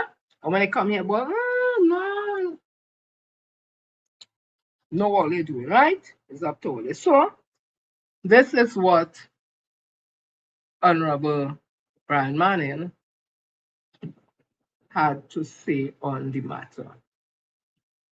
Hi, MP. How are you? Good, thanks. How are you? So the PNM is really dealing with a lot. We saw that Ms. John Bates was removed from a public accounts committee. Have you any information about the next step forward and what you think should happen now? Yeah, well, I have no information exactly what happened there. You'd have to speak with the political leader, but the party clearly made a decision that there should be a change, and that's exactly what we did. Are you worried about the perception now that this place is on the PNM in terms of integrity, especially because of the sensitivity of the operation and what it requires for members holding public office? No, Ms. John Bates is a young member. She's new to this whole political game, and mistakes will be made. You'll see it on both sides. And, she's a person of the highest integrity. We know that. And sometimes mistakes will happen, and we'll deal with it as they come along. And we all learn from our mistakes and move on. But do you really think it is a very careless mistake? But a mistake nonetheless. All right. All the best. Okay, again, I'm not going to say much on it. I'm just saying we need to be careful in how we approach things, because when it happens on the next side and them approach it like that, can't say nothing. I have nothing against anybody, so please don't leave from a live and go and say, I said, I'm just making a point, and a valid one, that people would agree with. So I think that young Senator John Bates has been removed from that committee, and we wait to see what happens. If you're removing Senator Bates, what about the mayor of Arima, whose term ended since last year, September? His term ended last year, September, it is said. We are now in the month of April, so let me count on my fingers. I might not reach my toes. September, October, November, December, January, February, March, April, 8 months. So you're going to tell me also that give the opposition leader some time. She's new, and she was not the one who made him the mayor. Is that what you are going to come with? Well, my golly. My God, we must sip some coconut water in a red cup. Molly, Miss Molly, don't shift the goalposts. If it's good for Bates, if it's good for John Bates, it's good for the Honorable Mayor Balaram, and it's good for the Honorable Speaker of the House, Honorable Jagdeo Ting. So let me continue. So listen to rambles on WASA, because it seemed that the Minister of Public Utilities, he's out there getting on about WASA and everything, laying the blame at the feet of the PNM for not getting water, constituents are getting water, something to that fact. So listen to Ramos on this, Papa. I have a serious issue with persons lying to my face, especially when it affects me directly. I saw a video circulating with the current Minister of Public Utilities holding a press conference talking about the reason why the Northwest having issues with water is because the PNM didn't maintain this and they didn't put that in place. But you do know that this website still exists, but we'll get to that shortly. Under the previous administration, they had an initiative called the Northwest Water Supply Improvement Program. The font is a bit small, so I want to put it through all that zooming in thing. I animated it for you.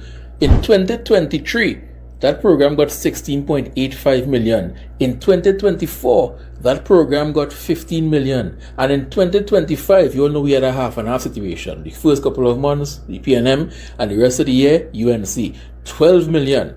And then in 2026, this current year that we are in right now, we are operating on vibes.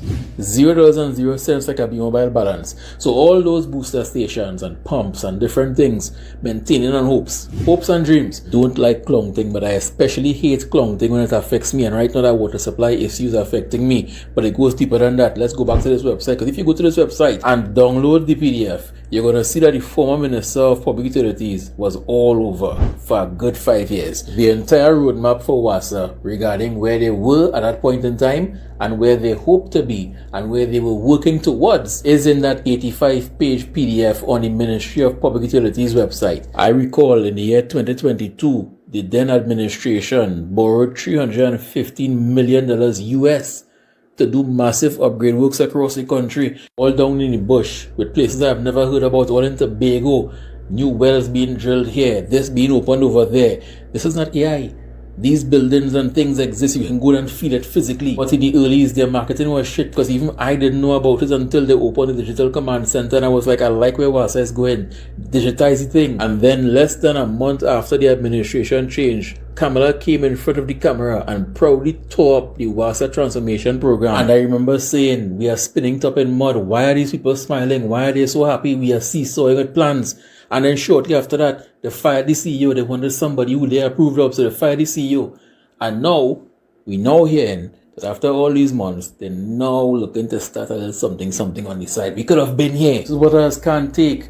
You come, you meet our plan, you don't like the plan, okay, modify the plan, but let things still go forward a bit, you know? No. Come, just scrap everything, stop everything, set us back a year and a half, and then now come and say, well, we're looking to move forward. Some people simply cannot bear the fact that something good happened when they were not in the room. And now you're coming to say, well, you know, they didn't upgrade this and they didn't do that. Meanwhile, look the charts here. I want to know how you could take millions from something and not have it have ripple effects. How can you go from the bare minimum of 12 million to $0.00 and tell me that that isn't having a direct effect on our water supply? You all are starving certain corporations, you all are starving certain constituencies when it comes to water supply. Wicked and vindictive people.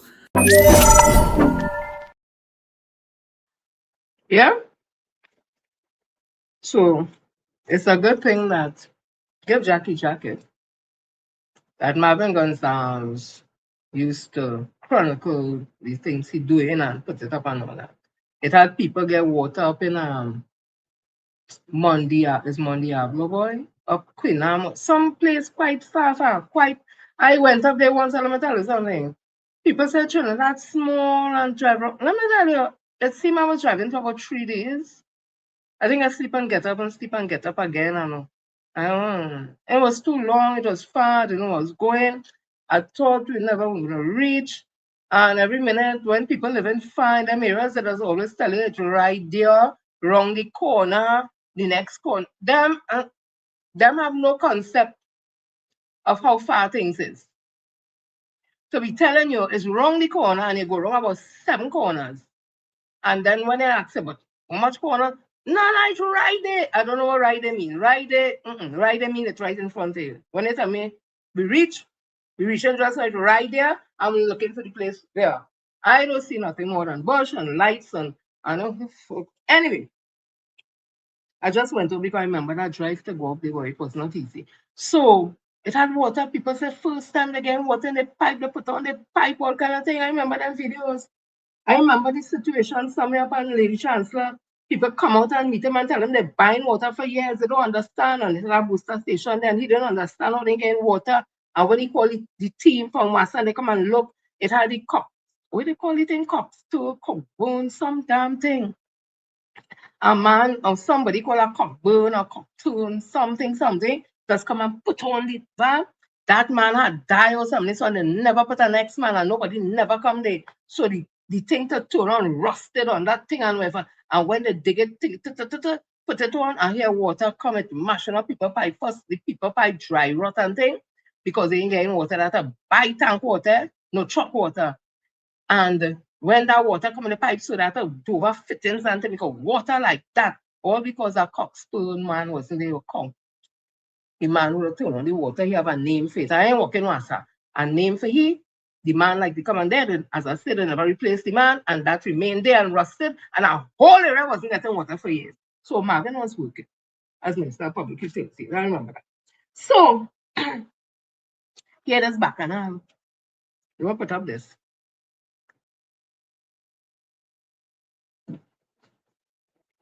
That year is what's she name, boy? I will find it as I read. All I remember in Parliament recently, it was raised by Madam Colonel Robinson Regis and Stuart Young, the housing contract. Some 3-point-something billion. Well, no, she nobody housing because she was a former minister. And she stand up and she talk against it, the contract ain't looking good, something in right and whatever, right? Only remember that back and all. So it says here, 3.4 billion contracts put on hold. OPR say HEC procurement process under scrutiny. That was some hours ago. That was today. The Office of the Procurement Regulation, that's what the OPR stands for. I did beat in my brain studying what OPR. I say Office of the who boy? Office of the President. I say can be Office of the President. What the R for? And if you see me going back and forth, because I didn't read the thing, so I'm seeing it here now. So OPR means Office of Procurement Regulation. Has formally directed the Trinidad and Tobago Housing Development Corporation, HDC. Well, they didn't have to tell me what HDC means. Right? To hold on the award of 3.4 billion in housing contracts. This is pending a comprehensive review of the record of procurement proceeding, the OPR said in a release yesterday. This follows concern raised by PNM MP Camille Robinson Regis and a call for an investigation into the awards of these contracts from MP and former Prime Minister Stuart Young. That's not just it. This follows concern raised by PNM MP Camille Robinson Regis and a call for an investigation into the award of these contracts. That call came from MP and former Prime Minister Stuart Richard Young SC, as my member party. In a release yesterday, the OPR stated the Office of Procurement Regulation on Tuesday, April 14, 2026, formally directed the Trinidad and Tobago Housing Development Corporation to hold on the award of 3.4 billion in housing contracts pending a comprehensive review of the record of procurement proceedings. It added, this inquiry was initiated to ensure full compliance with the Public Procurement and Disposal of Public Property Act 2015. As amended, the Act is associated regulation, handbooks, and guidelines pursuant to the Office powers under Section 14(1)A, C, and D of the Act. The Office will make no further comment on this matter to ensure the integrity of the ongoing inquiry process. It was signed by the OPR Chairman and Procurement Regulator, Beverly Khan. So I think that is Ms. Beverly Khan, you know. Excuse me. An email letter of complaints was sent to the ORP on Wednesday by Attorney Randall Mitchell on behalf of activist Wendell Eversley, stating Eversley was concerned about the legality, propriety, and integrity of a procurement exercise involving a substantial quantum of public funds. My client does not bring this complaint as a supplier or a contractor participating in the procurement process. Rather, this complaint is made by my client on behalf of his capacity as a member of the public concerned with the legality, propriety, and integrity of a procurement exercise involving a substantial quantum of public funds, Mitchell stated in the letter. Let me drink a little something. That's already truth and thing. Coconut water. Plain coconut water. On Wednesday, the opposition called for an investigation into the awards of billions of dollars in contract for the HEC project. Young, my member of parliament, and as claiming as my member of parliament, who we want to claim he as a member of parliament in Port no sentence, that's all the business. Can't vex with me, right? He's I just vote for he. So Young asked the population to watch how its taxpayers' money was being spent, alleging that most of the companies receiving billions in contract had no experience in building houses for the HEC. Young listed the companies which had received $3.4 billion in HEC contract, claiming only a few names actually have the track record and financial wherewithal to construct public housing through the HEC. According to Young, citing the HEC document, the contracts awarded were Mutilal Ramhit and Son Contracting Limited, $1 billion contract. Hakim Hossain Construction Company Limited, $410.3 million contract. Trinidad Pro Construction Limited, $290 million contract. CE Management and Service Limited, $184 million contract. California Suto Company, $446 million contract. Excuse me. Errand-based Key Transport Services, $232 million contract. Rampasar General Contractors Equipment Limited, $112 million contract. Oilfield Hardware's Marabella, $160 million contract. Norris Transport Enterprise Company Limited, Princeton, $193 million contract. Bristol Construction Marvel, $229 million contract. Adam Construction Limited, $201 million contract.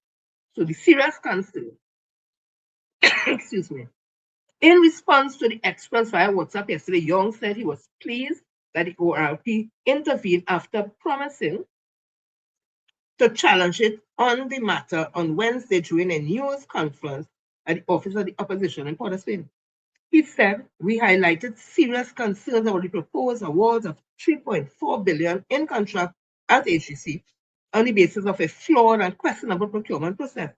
Cartel-type behavior and bid rigging must not be tolerated. I am pleased that the OPR has intervened as it should. Robinson Regis yesterday said that procurement law was doing its job amid serious governance concerns. She said in a release that the opposition welcomes the directive from the Office of the Procurement Regulations and its decisive intervention to halt these questionable procurement activities at the Housing Development Corporation. This is exactly why the procurement legislation was enacted under the former administration to bring transparency, accountability, and oversight to the spending of public funds, Train City Maloney MP stated. So you see who bring and put the procurement legislation into law was the PNM. Let me take one Miss Lady here, she here too. So you see, they say PNM didn't do nothing. If the PNM didn't do that, them thing matter go down there. So no, I don't have a problem and nobody get no contract. No. Once the procedure follow whatever it is and they can do the work, me a business. But if procedure ain't follow and they can't do the work, because remember you build a house, you want to go and build a house and families and then the whole thing collapses as soon as let's go quick or something, and then it hears because the builder didn't have the experience and use the wrong material and substandard material. Listen, to avoid all them bacchanal and class action suit and all kind of thing, get the people who could do the work, the right people who could actually do the work under the circumstances, correct circumstances, and they get a contract. Me have no problem. So let me finish here now. It's finishing now, but I want to read the whole thing because it's juicy. Because I want to play all this something just now. Robinson Regis said the fact that the regulator had to step in and direct the halt of billions in contract is a clear sign of recklessness on the part of the HEC. Robinson Regis further contended that the UNC government was mishandling public funds, having promised good governance, but now having billions in housing contracts under review. You can't promote transparency and then operate in secrecy. We are happy to see the law is doing what it was designed to do. On Tuesday, Minister in the Ministry of Housing, Philip Alexander, defended the 3.4 billion housing contract. So I'm going to play all and reading what he said. HCC Chairman Feroz Khan, who does have plenty to say, could not be immediately reached for comment yesterday. Remember that the one who talked about leech or some cow leech or some kind of bacchanal, so sucking something, right? I wanted to, something changed and caused opera. I can't remember right now what it is. Anyhow, I want to hear what Philip Alexander, the man who gets the ass cut in Port of Spain on St. Anne's West, the only reason he get 3,000 something votes is because he went up as UNC. But when he normally go up as PDP or PP, whatever the hell he is, he does get all 300 votes, while MP Young does get thousands and thousands, right? So listen to him now. I wonder how he's feeling now. Listen to him. Some people say talks too much. I don't know. Okay, so let me explain to you this nonsense Cho Chang put out in the public space about calling for a criminal investigation into the award of a contract that is at the standstill phase of the award. There's no evidence here that any wrongdoing took place of any kind, so there's nothing for him to take to the police to say to do a criminal investigation. If Cho Chang was a real lawyer, he would know that, but obviously he got his law degree in a crackerjack box. The reality of the situation is, this part of the procurement process, the stand-down period, is where people get to investigate and check into all of the quotations and all of the submissions to see if the contracts are being duly and properly awarded. So that's nonsense.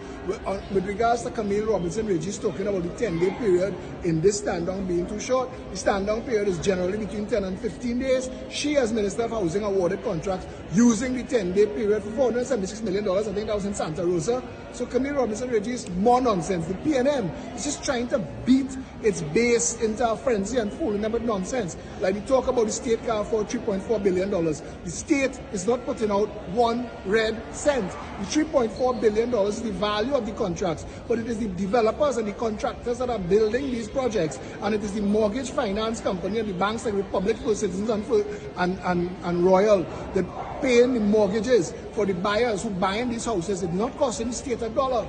So all of this nonsense that the PNM put out in the public space is red herring nonsense. And Trinidad and Tobago, you all need to stop listening to these idiots in the PNM. There's a reason why they're no longer in government.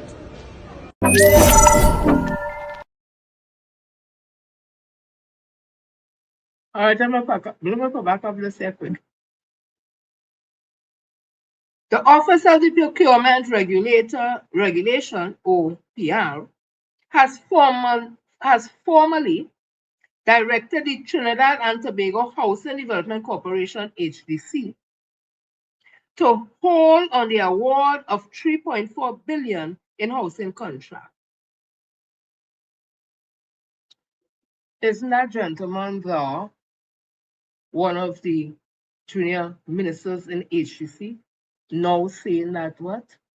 Stuart Young get his law degree in a crackerjack box, and there's nothing there. Nothing there.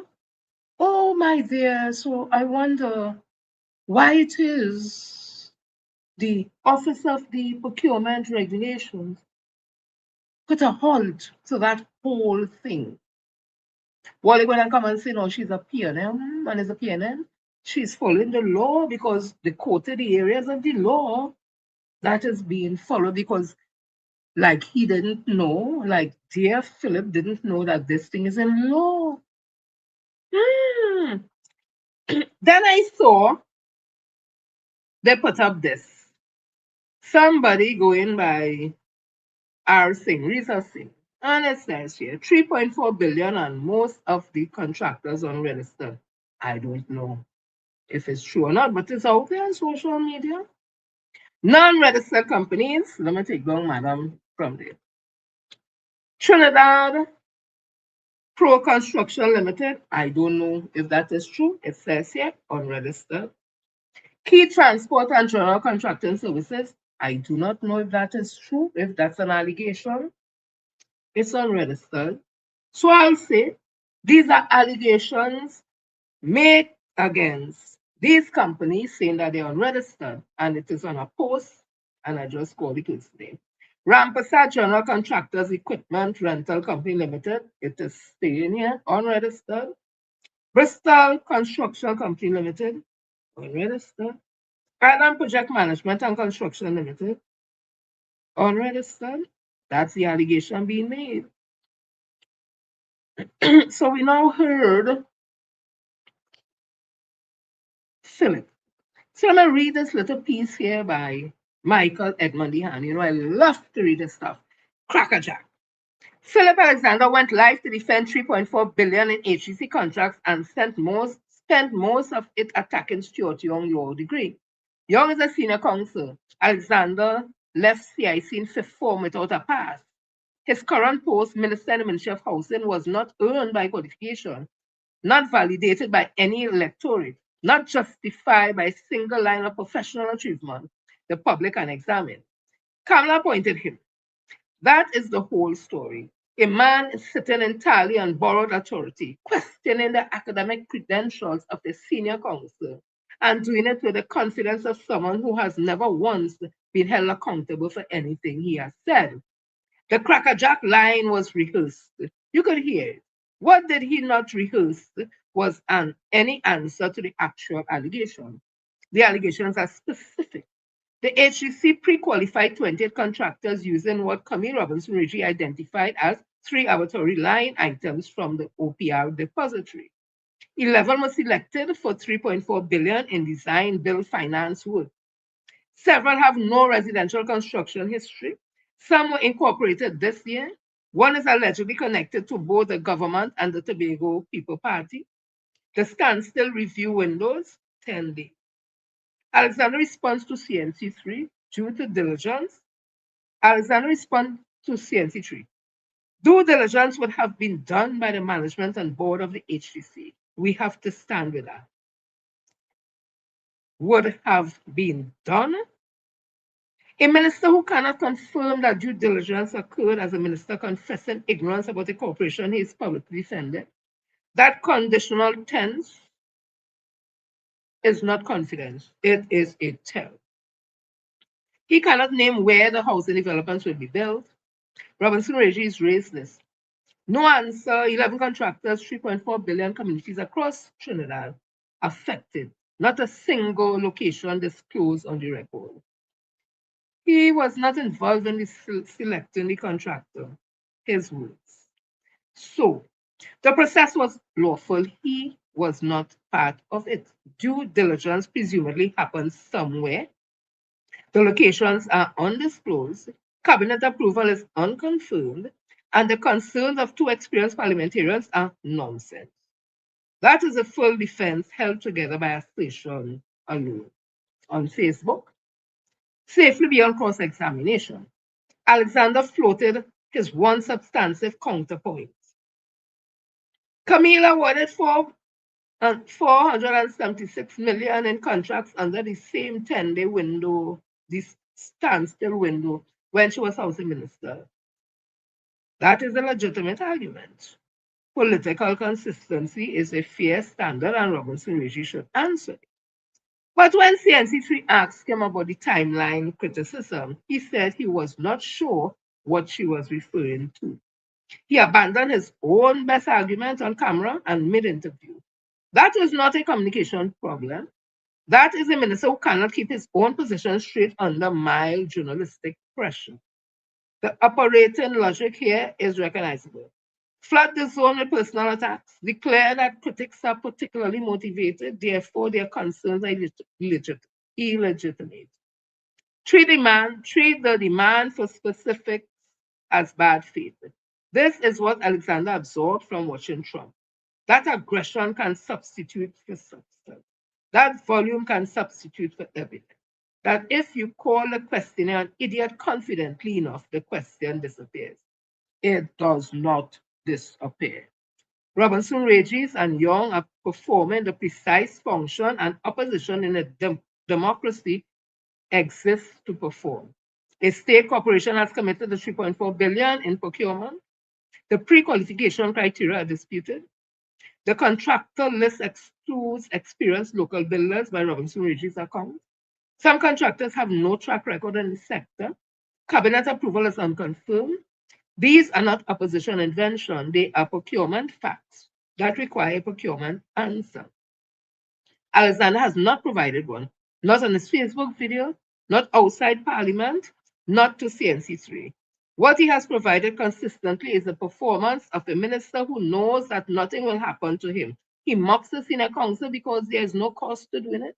He deflects every specific question because nobody upstream is requiring him to answer. Kamala appointed him. Kamala government benefits from the narrative he's running, and Kamala has shown no inclination to rein him in.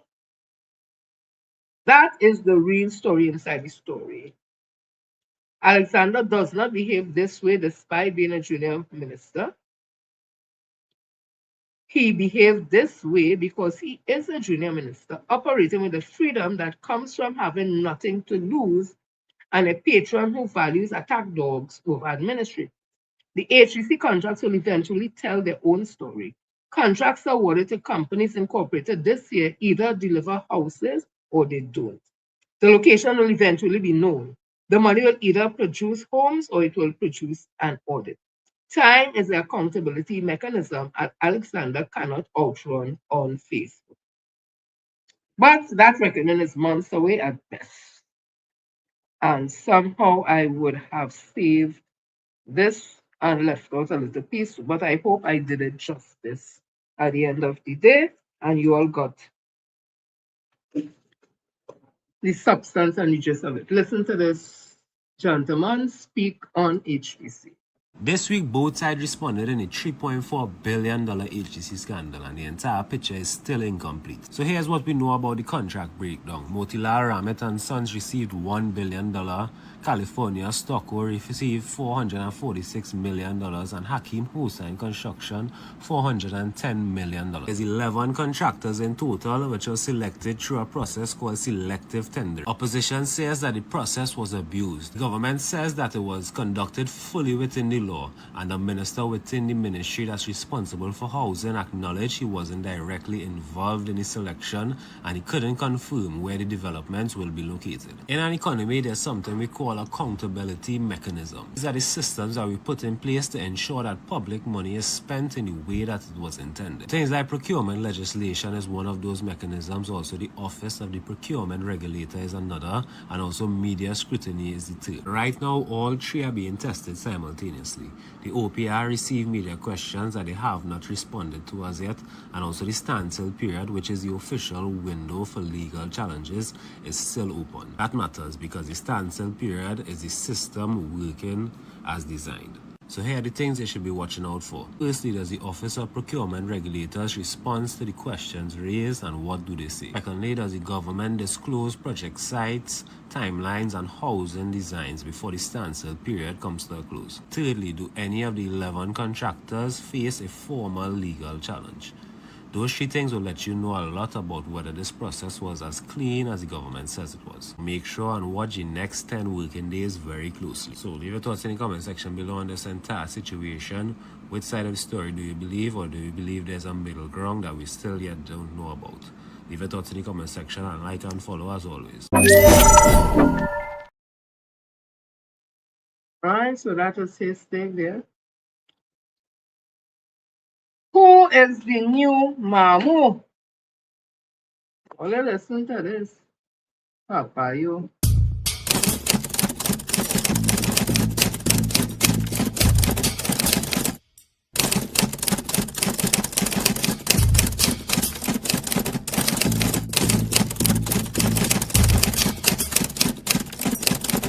The intention to award $3.4 billion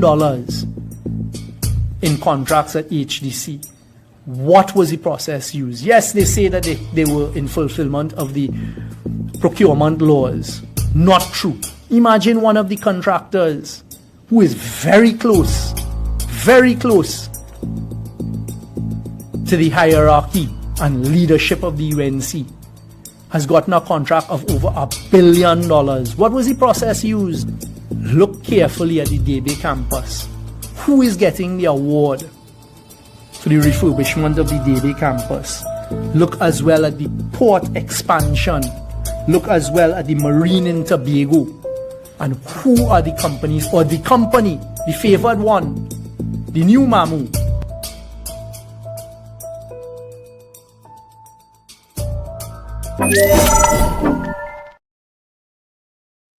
Papayo. And before I move on, I just want to give a shout out to Chris, coming from Bounce Up Central, and we talk the thing. And whatever he's going through, we want him to come through it very successfully and know that he has our support and he's in our prayers. So, Chris, love you, darling. And we're sending all the positive vibes to you, coming from all of us. We're sending that energy to you. Yeah? So, let me continue.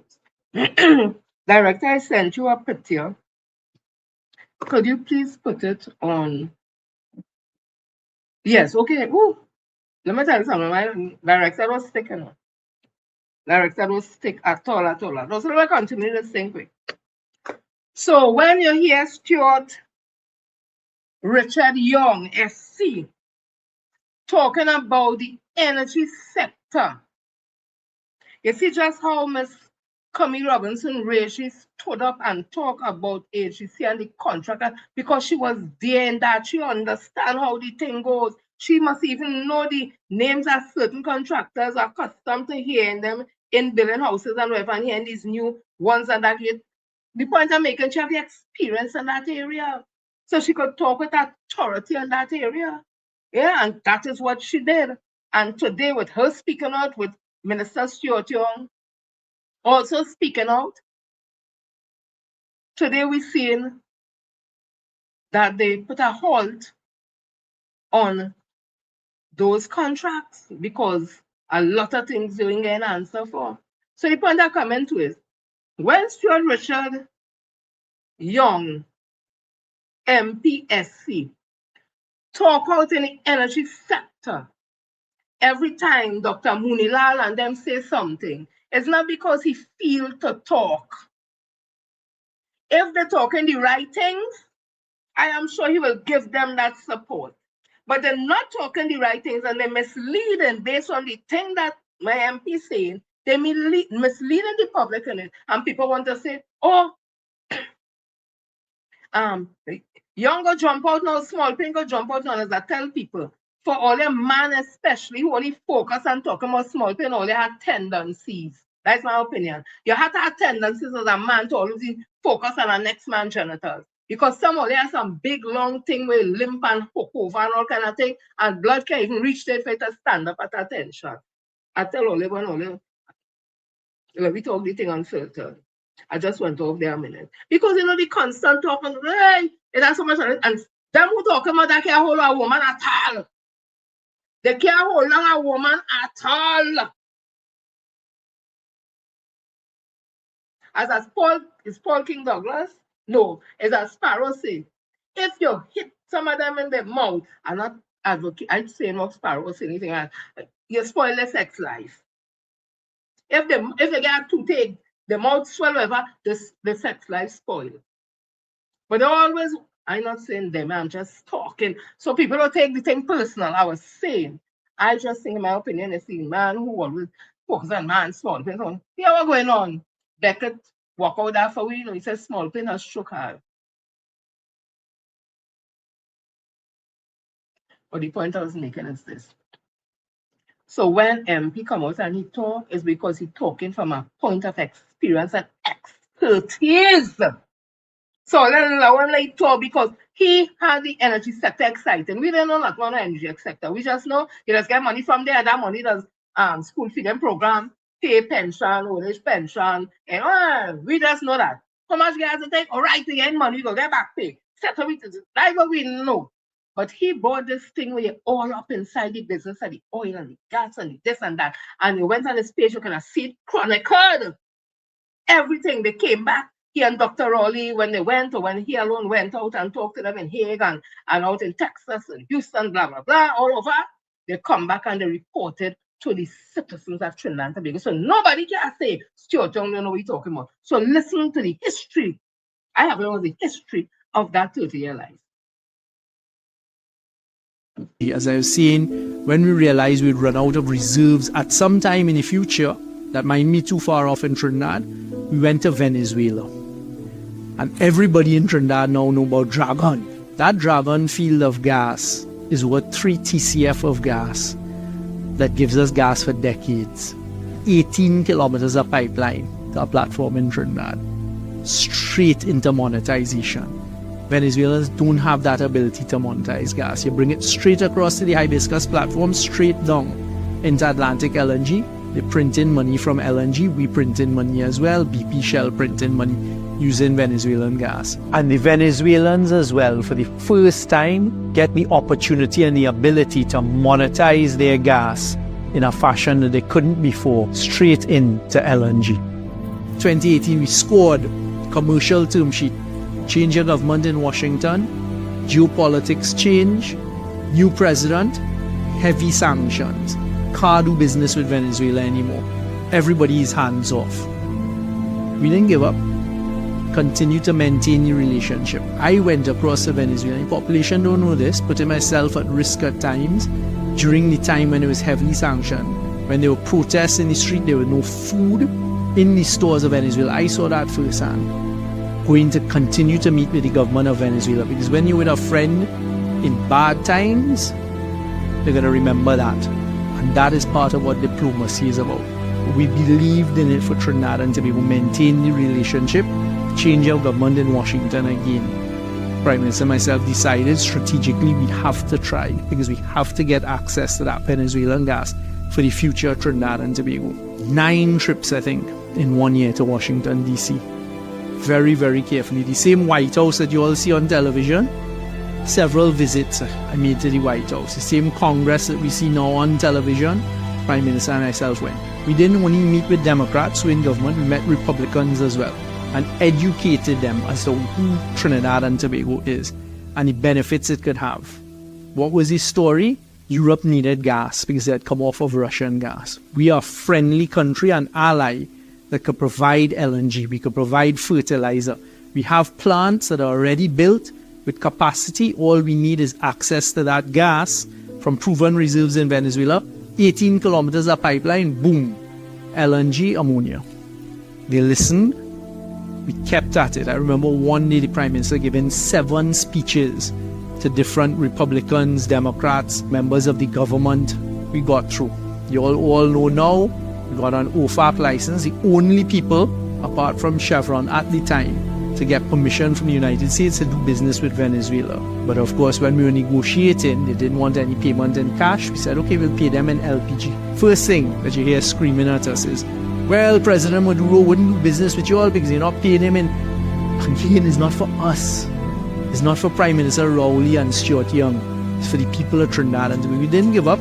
I kept going to Venezuela, meeting with them, taking pressure at times, but we kept engaged with the United States, and in October of last year, we got an amended OFAC license. We could pay in US currency, fiat currency, etc. And a few short months afterwards, I'm proud to say that we managed to negotiate again for the first time ever a 30-year license with the Venezuelans, which we now have for the Dragon field. So we have that in hand. A deal that will provide major benefits to the people of Venezuela and secure the future of Trinidad and Tobago for decades to come.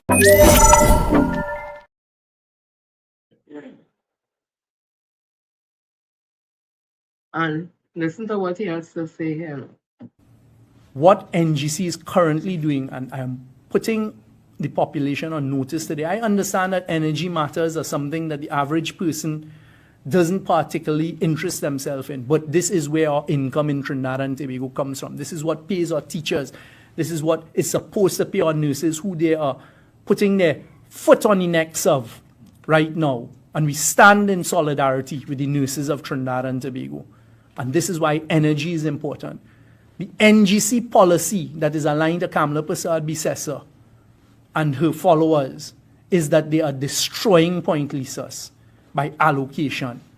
There's an article in today's newspaper that finally points out the additional shutting down of plants. People are not understanding, we are not appreciating the shutdown of Nutri and how significant it is. And that is all driven by the shallow short-sightedness of, well, if I can move the molecules of gas that I would normally give to nutrient and normally give to the plants on Point Lisas and put it in the LNG equation that I've just explained to Trinidad and Tobago, I'll make more money. But you are destroying Point Lisas today. As I challenged last week and they have said nothing. There are more plants shut down at Point Lisas, and these plants are not plants that were shut down because they're old and efficient, as happened in our tenure. These plants are being shut down because NGC is not providing them with gas. That is a disaster for our economy. How it trickles down, if these plants go like nutrient and they shut down, it is not going to only lead to loss of jobs, it is the collapse of an industry. And I don't think we in Trinidad and Tobago appreciate the peril that the UNC has put us in, because these plants can be picked up from Trinidad and Tobago and taken very close to other countries who want the plants, and that will boost their economies by more revenue, more jobs. Nutrient shutdown is affecting fertilizer, and that is the allocation policy. And I saw it being suggested by Ramdeen that, oh, well, you know what they were doing is they were taking the cheapest gas that is for electricity rather than selling that. That is not how you operate the gas industry of Trinidad and Tobago.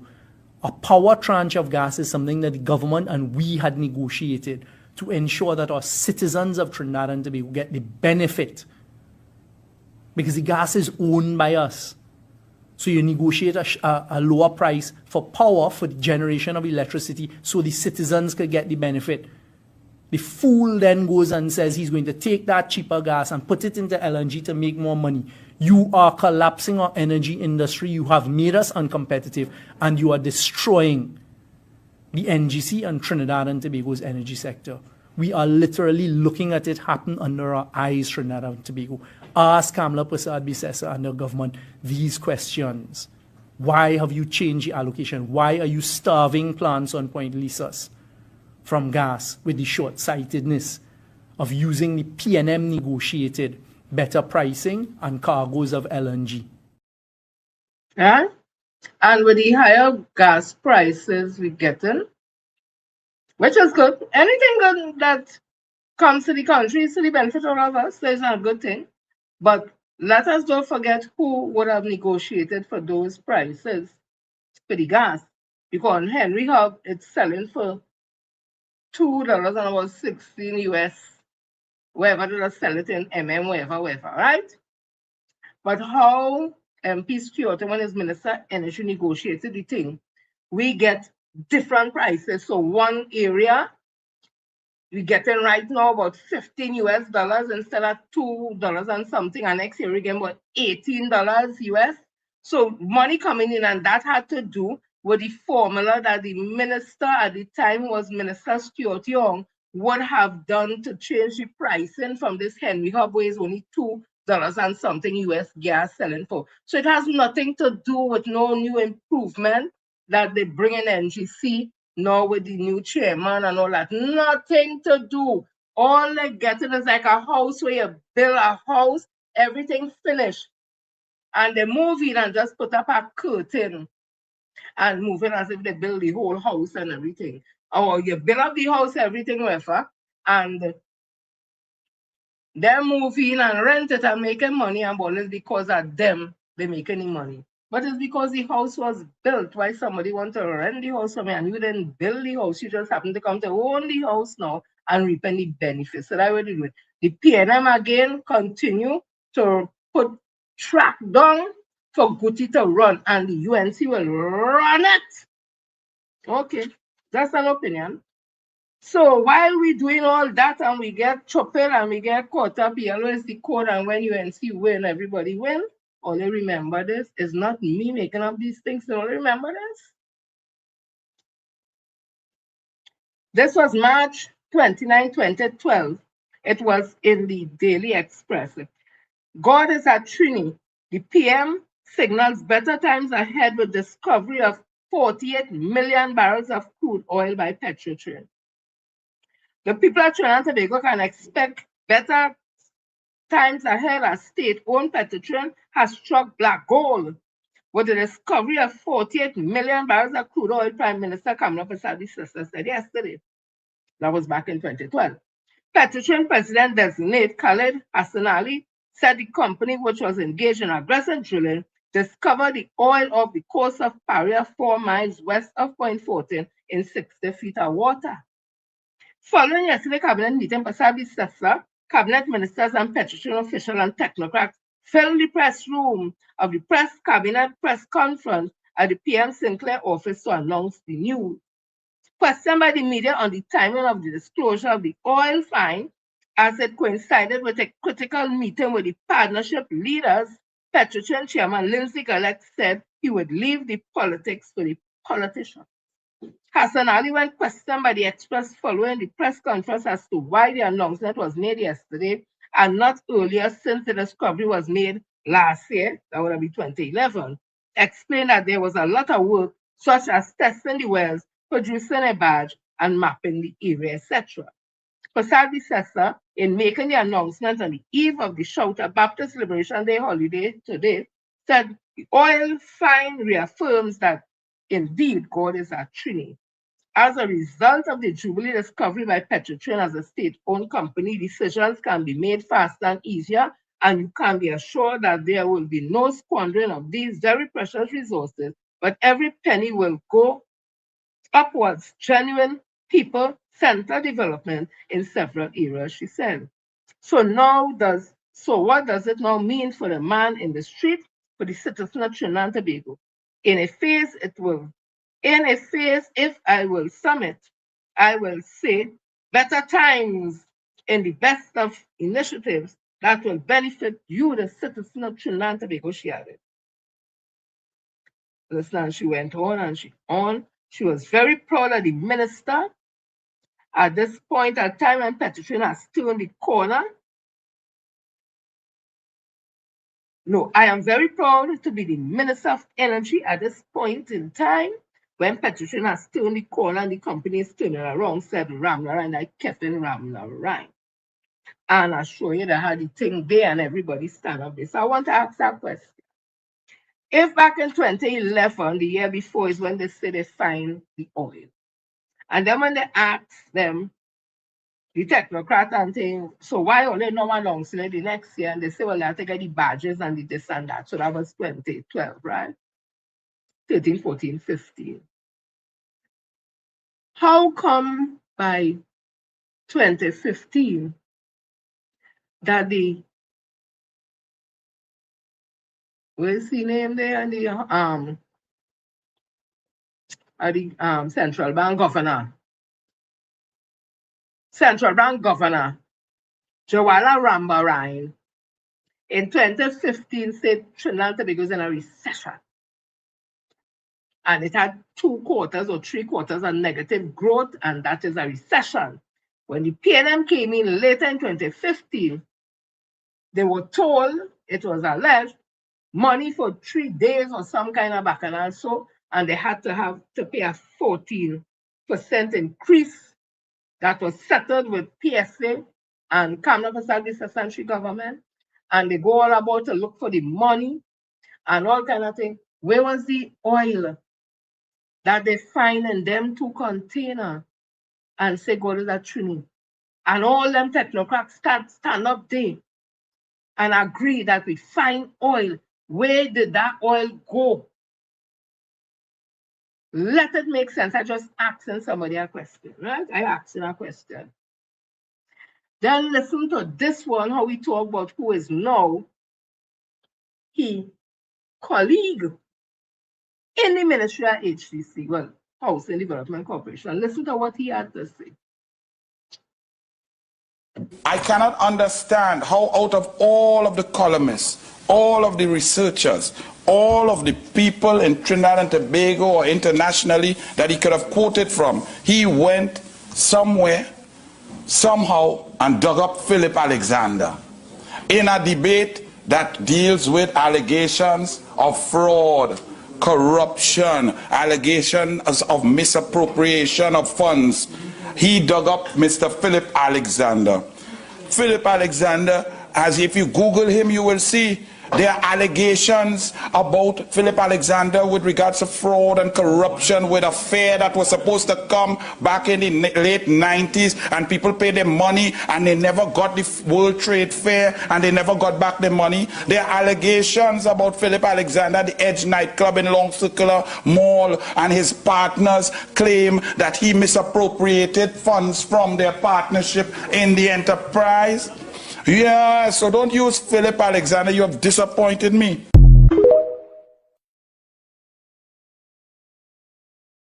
The Philip Alexander that he's talking about is now his colleague in HDC.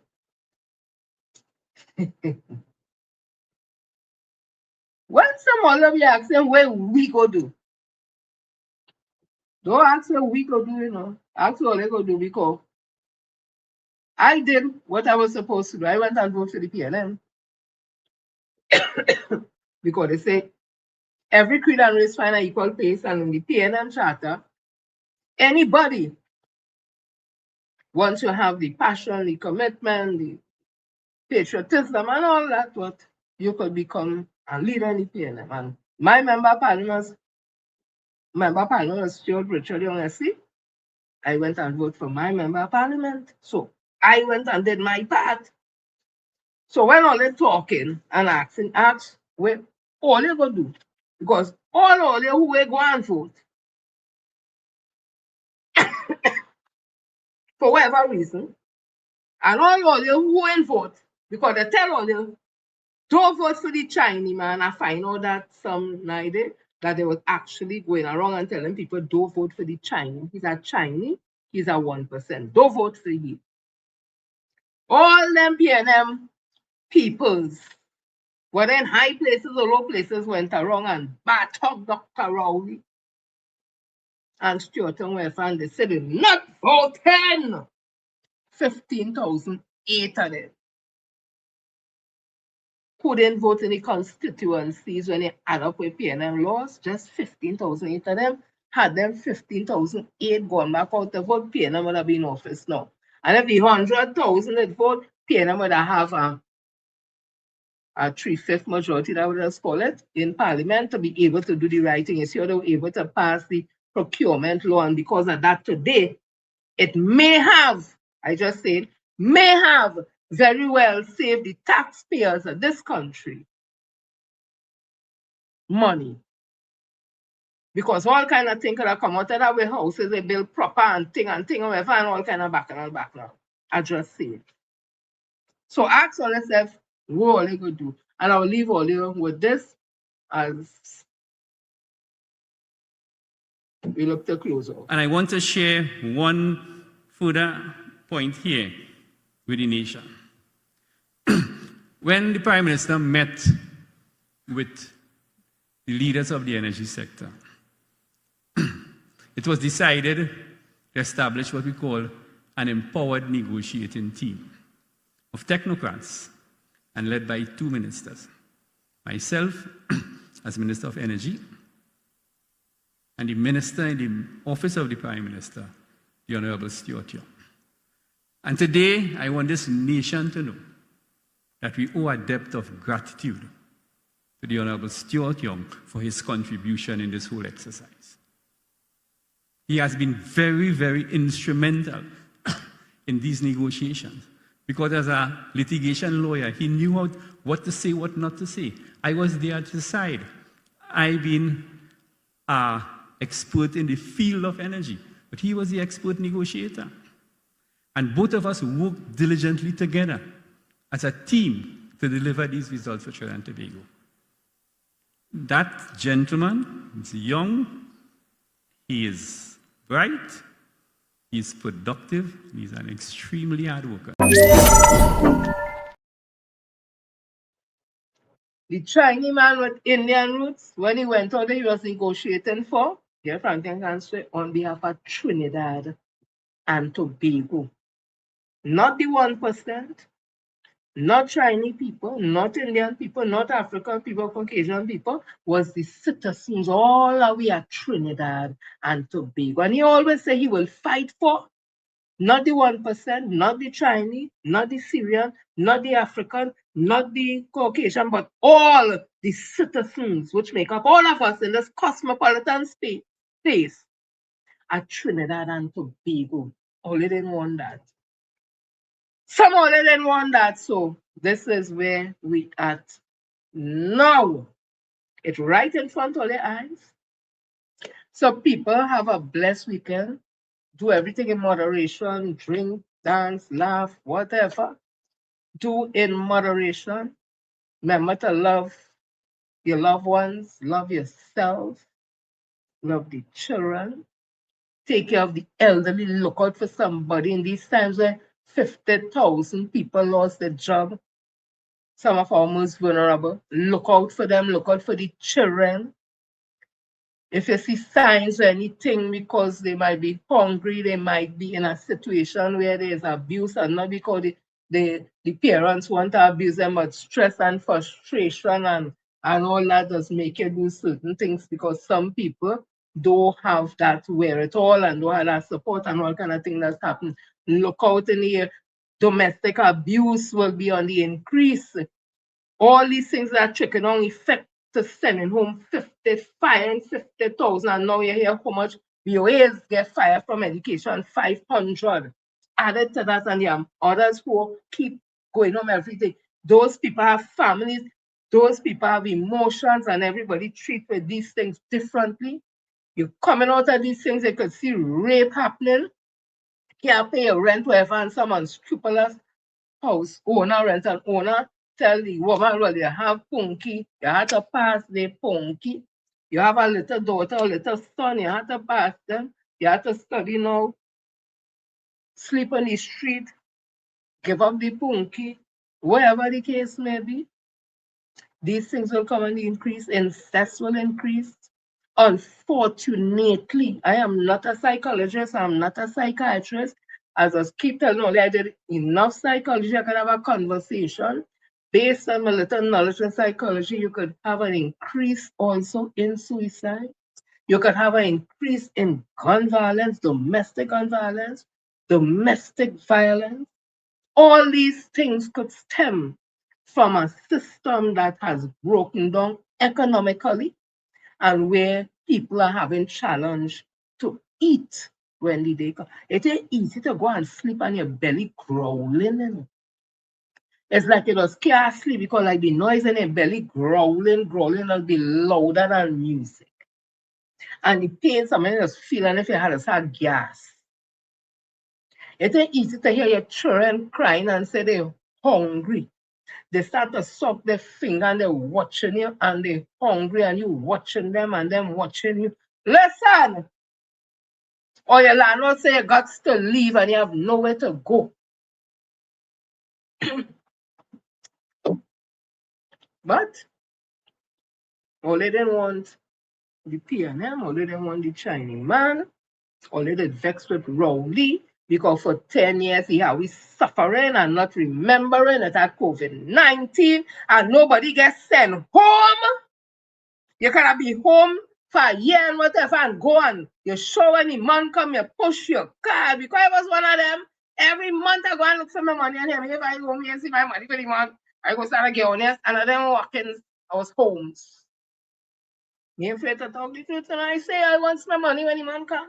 We didn't walk in nowhere. And all we was gonna push we car teachers, this one, that one. It's only the emergency services, them same nurses. All they want to cost them, all they want to cost now. Because they want the fear you and want the money for working pool. All they want to cost them and say there's PNM nurses. When we had two healthcare systems in working alongside in COVID-19, one for the ordinary patients and coming in and want to deal specifically them same nurses with COVID-19. All they didn't call them PNM nurses, all the glad nurses they did to look after all when some of them are all contracted and their family and some of the family died from it. Policemen that protective services, people that being out there to try to protect me. There wasn't PNM back then. The nursing them wasn't PNM. The doctors and them wasn't PNM. There wasn't unreasonable. There wasn't hungry. There wasn't lazy. In fact, when certain ministers, certain politicians, they get sick and get COVID, they thank the same nurses, the same doctor, and the healthcare system. But only didn't want that doctor only just say, he's up, tighten up. Calm yourself, 2027. We're putting things in place. Gas will come in so first. Gas, look it coming now. And the UNC saying it's them who did. All they couldn't wait. Card is selling, set is selling up. URP workers that working, CPAP workers that working, contracted workers was working, reforestation workers was working, them BOAs, them 500, them was working. And the list goes on and on. Car was buying out of the showroom. Restaurant was opening. Bars were shut down, 40, them now shut down. Them was open. Down in C3, thing they running. Everything that nice. Nah, but only they like Rowdy, the black tyrant, the ugly man, and he's like a monkey, he's a blank man. Oh, let's get chained up with people putting shit in all their head, and then we just end up in more shit and more shit. But I'm coming off my soapbox. People have a blessed week, and I do love you all. Thanks for the support, all of you all on Facebook, all those on YouTube.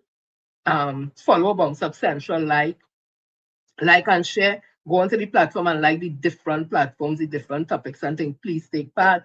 Like my Let We Talk the Thing page on Facebook. Like the little things I put in, bring up in numbers. I want to thank all those who will help me to reach 8,000. You know how long it take me to reach 8,000.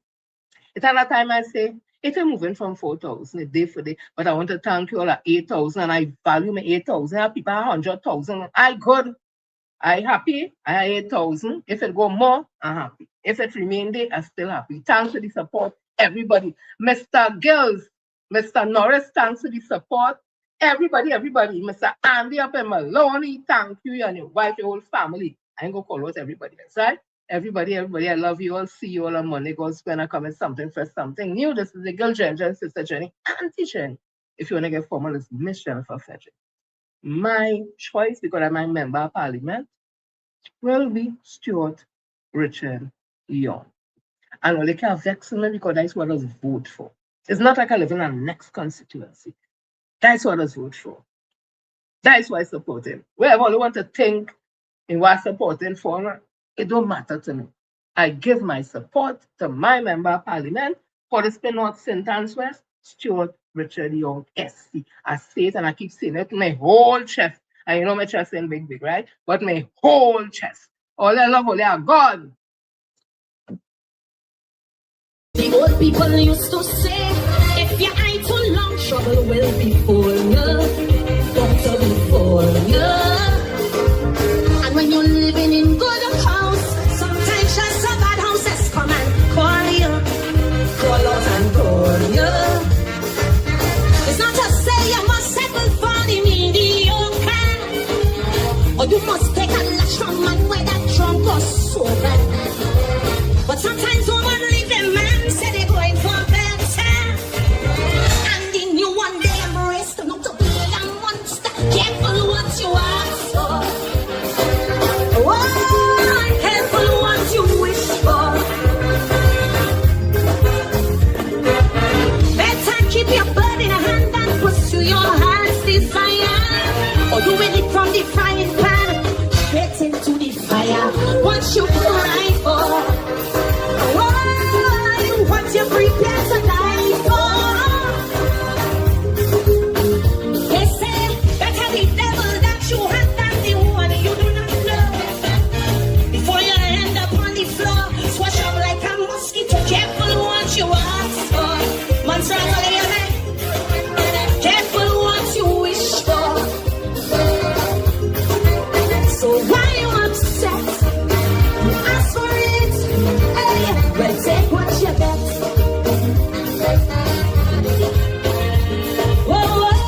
Bye.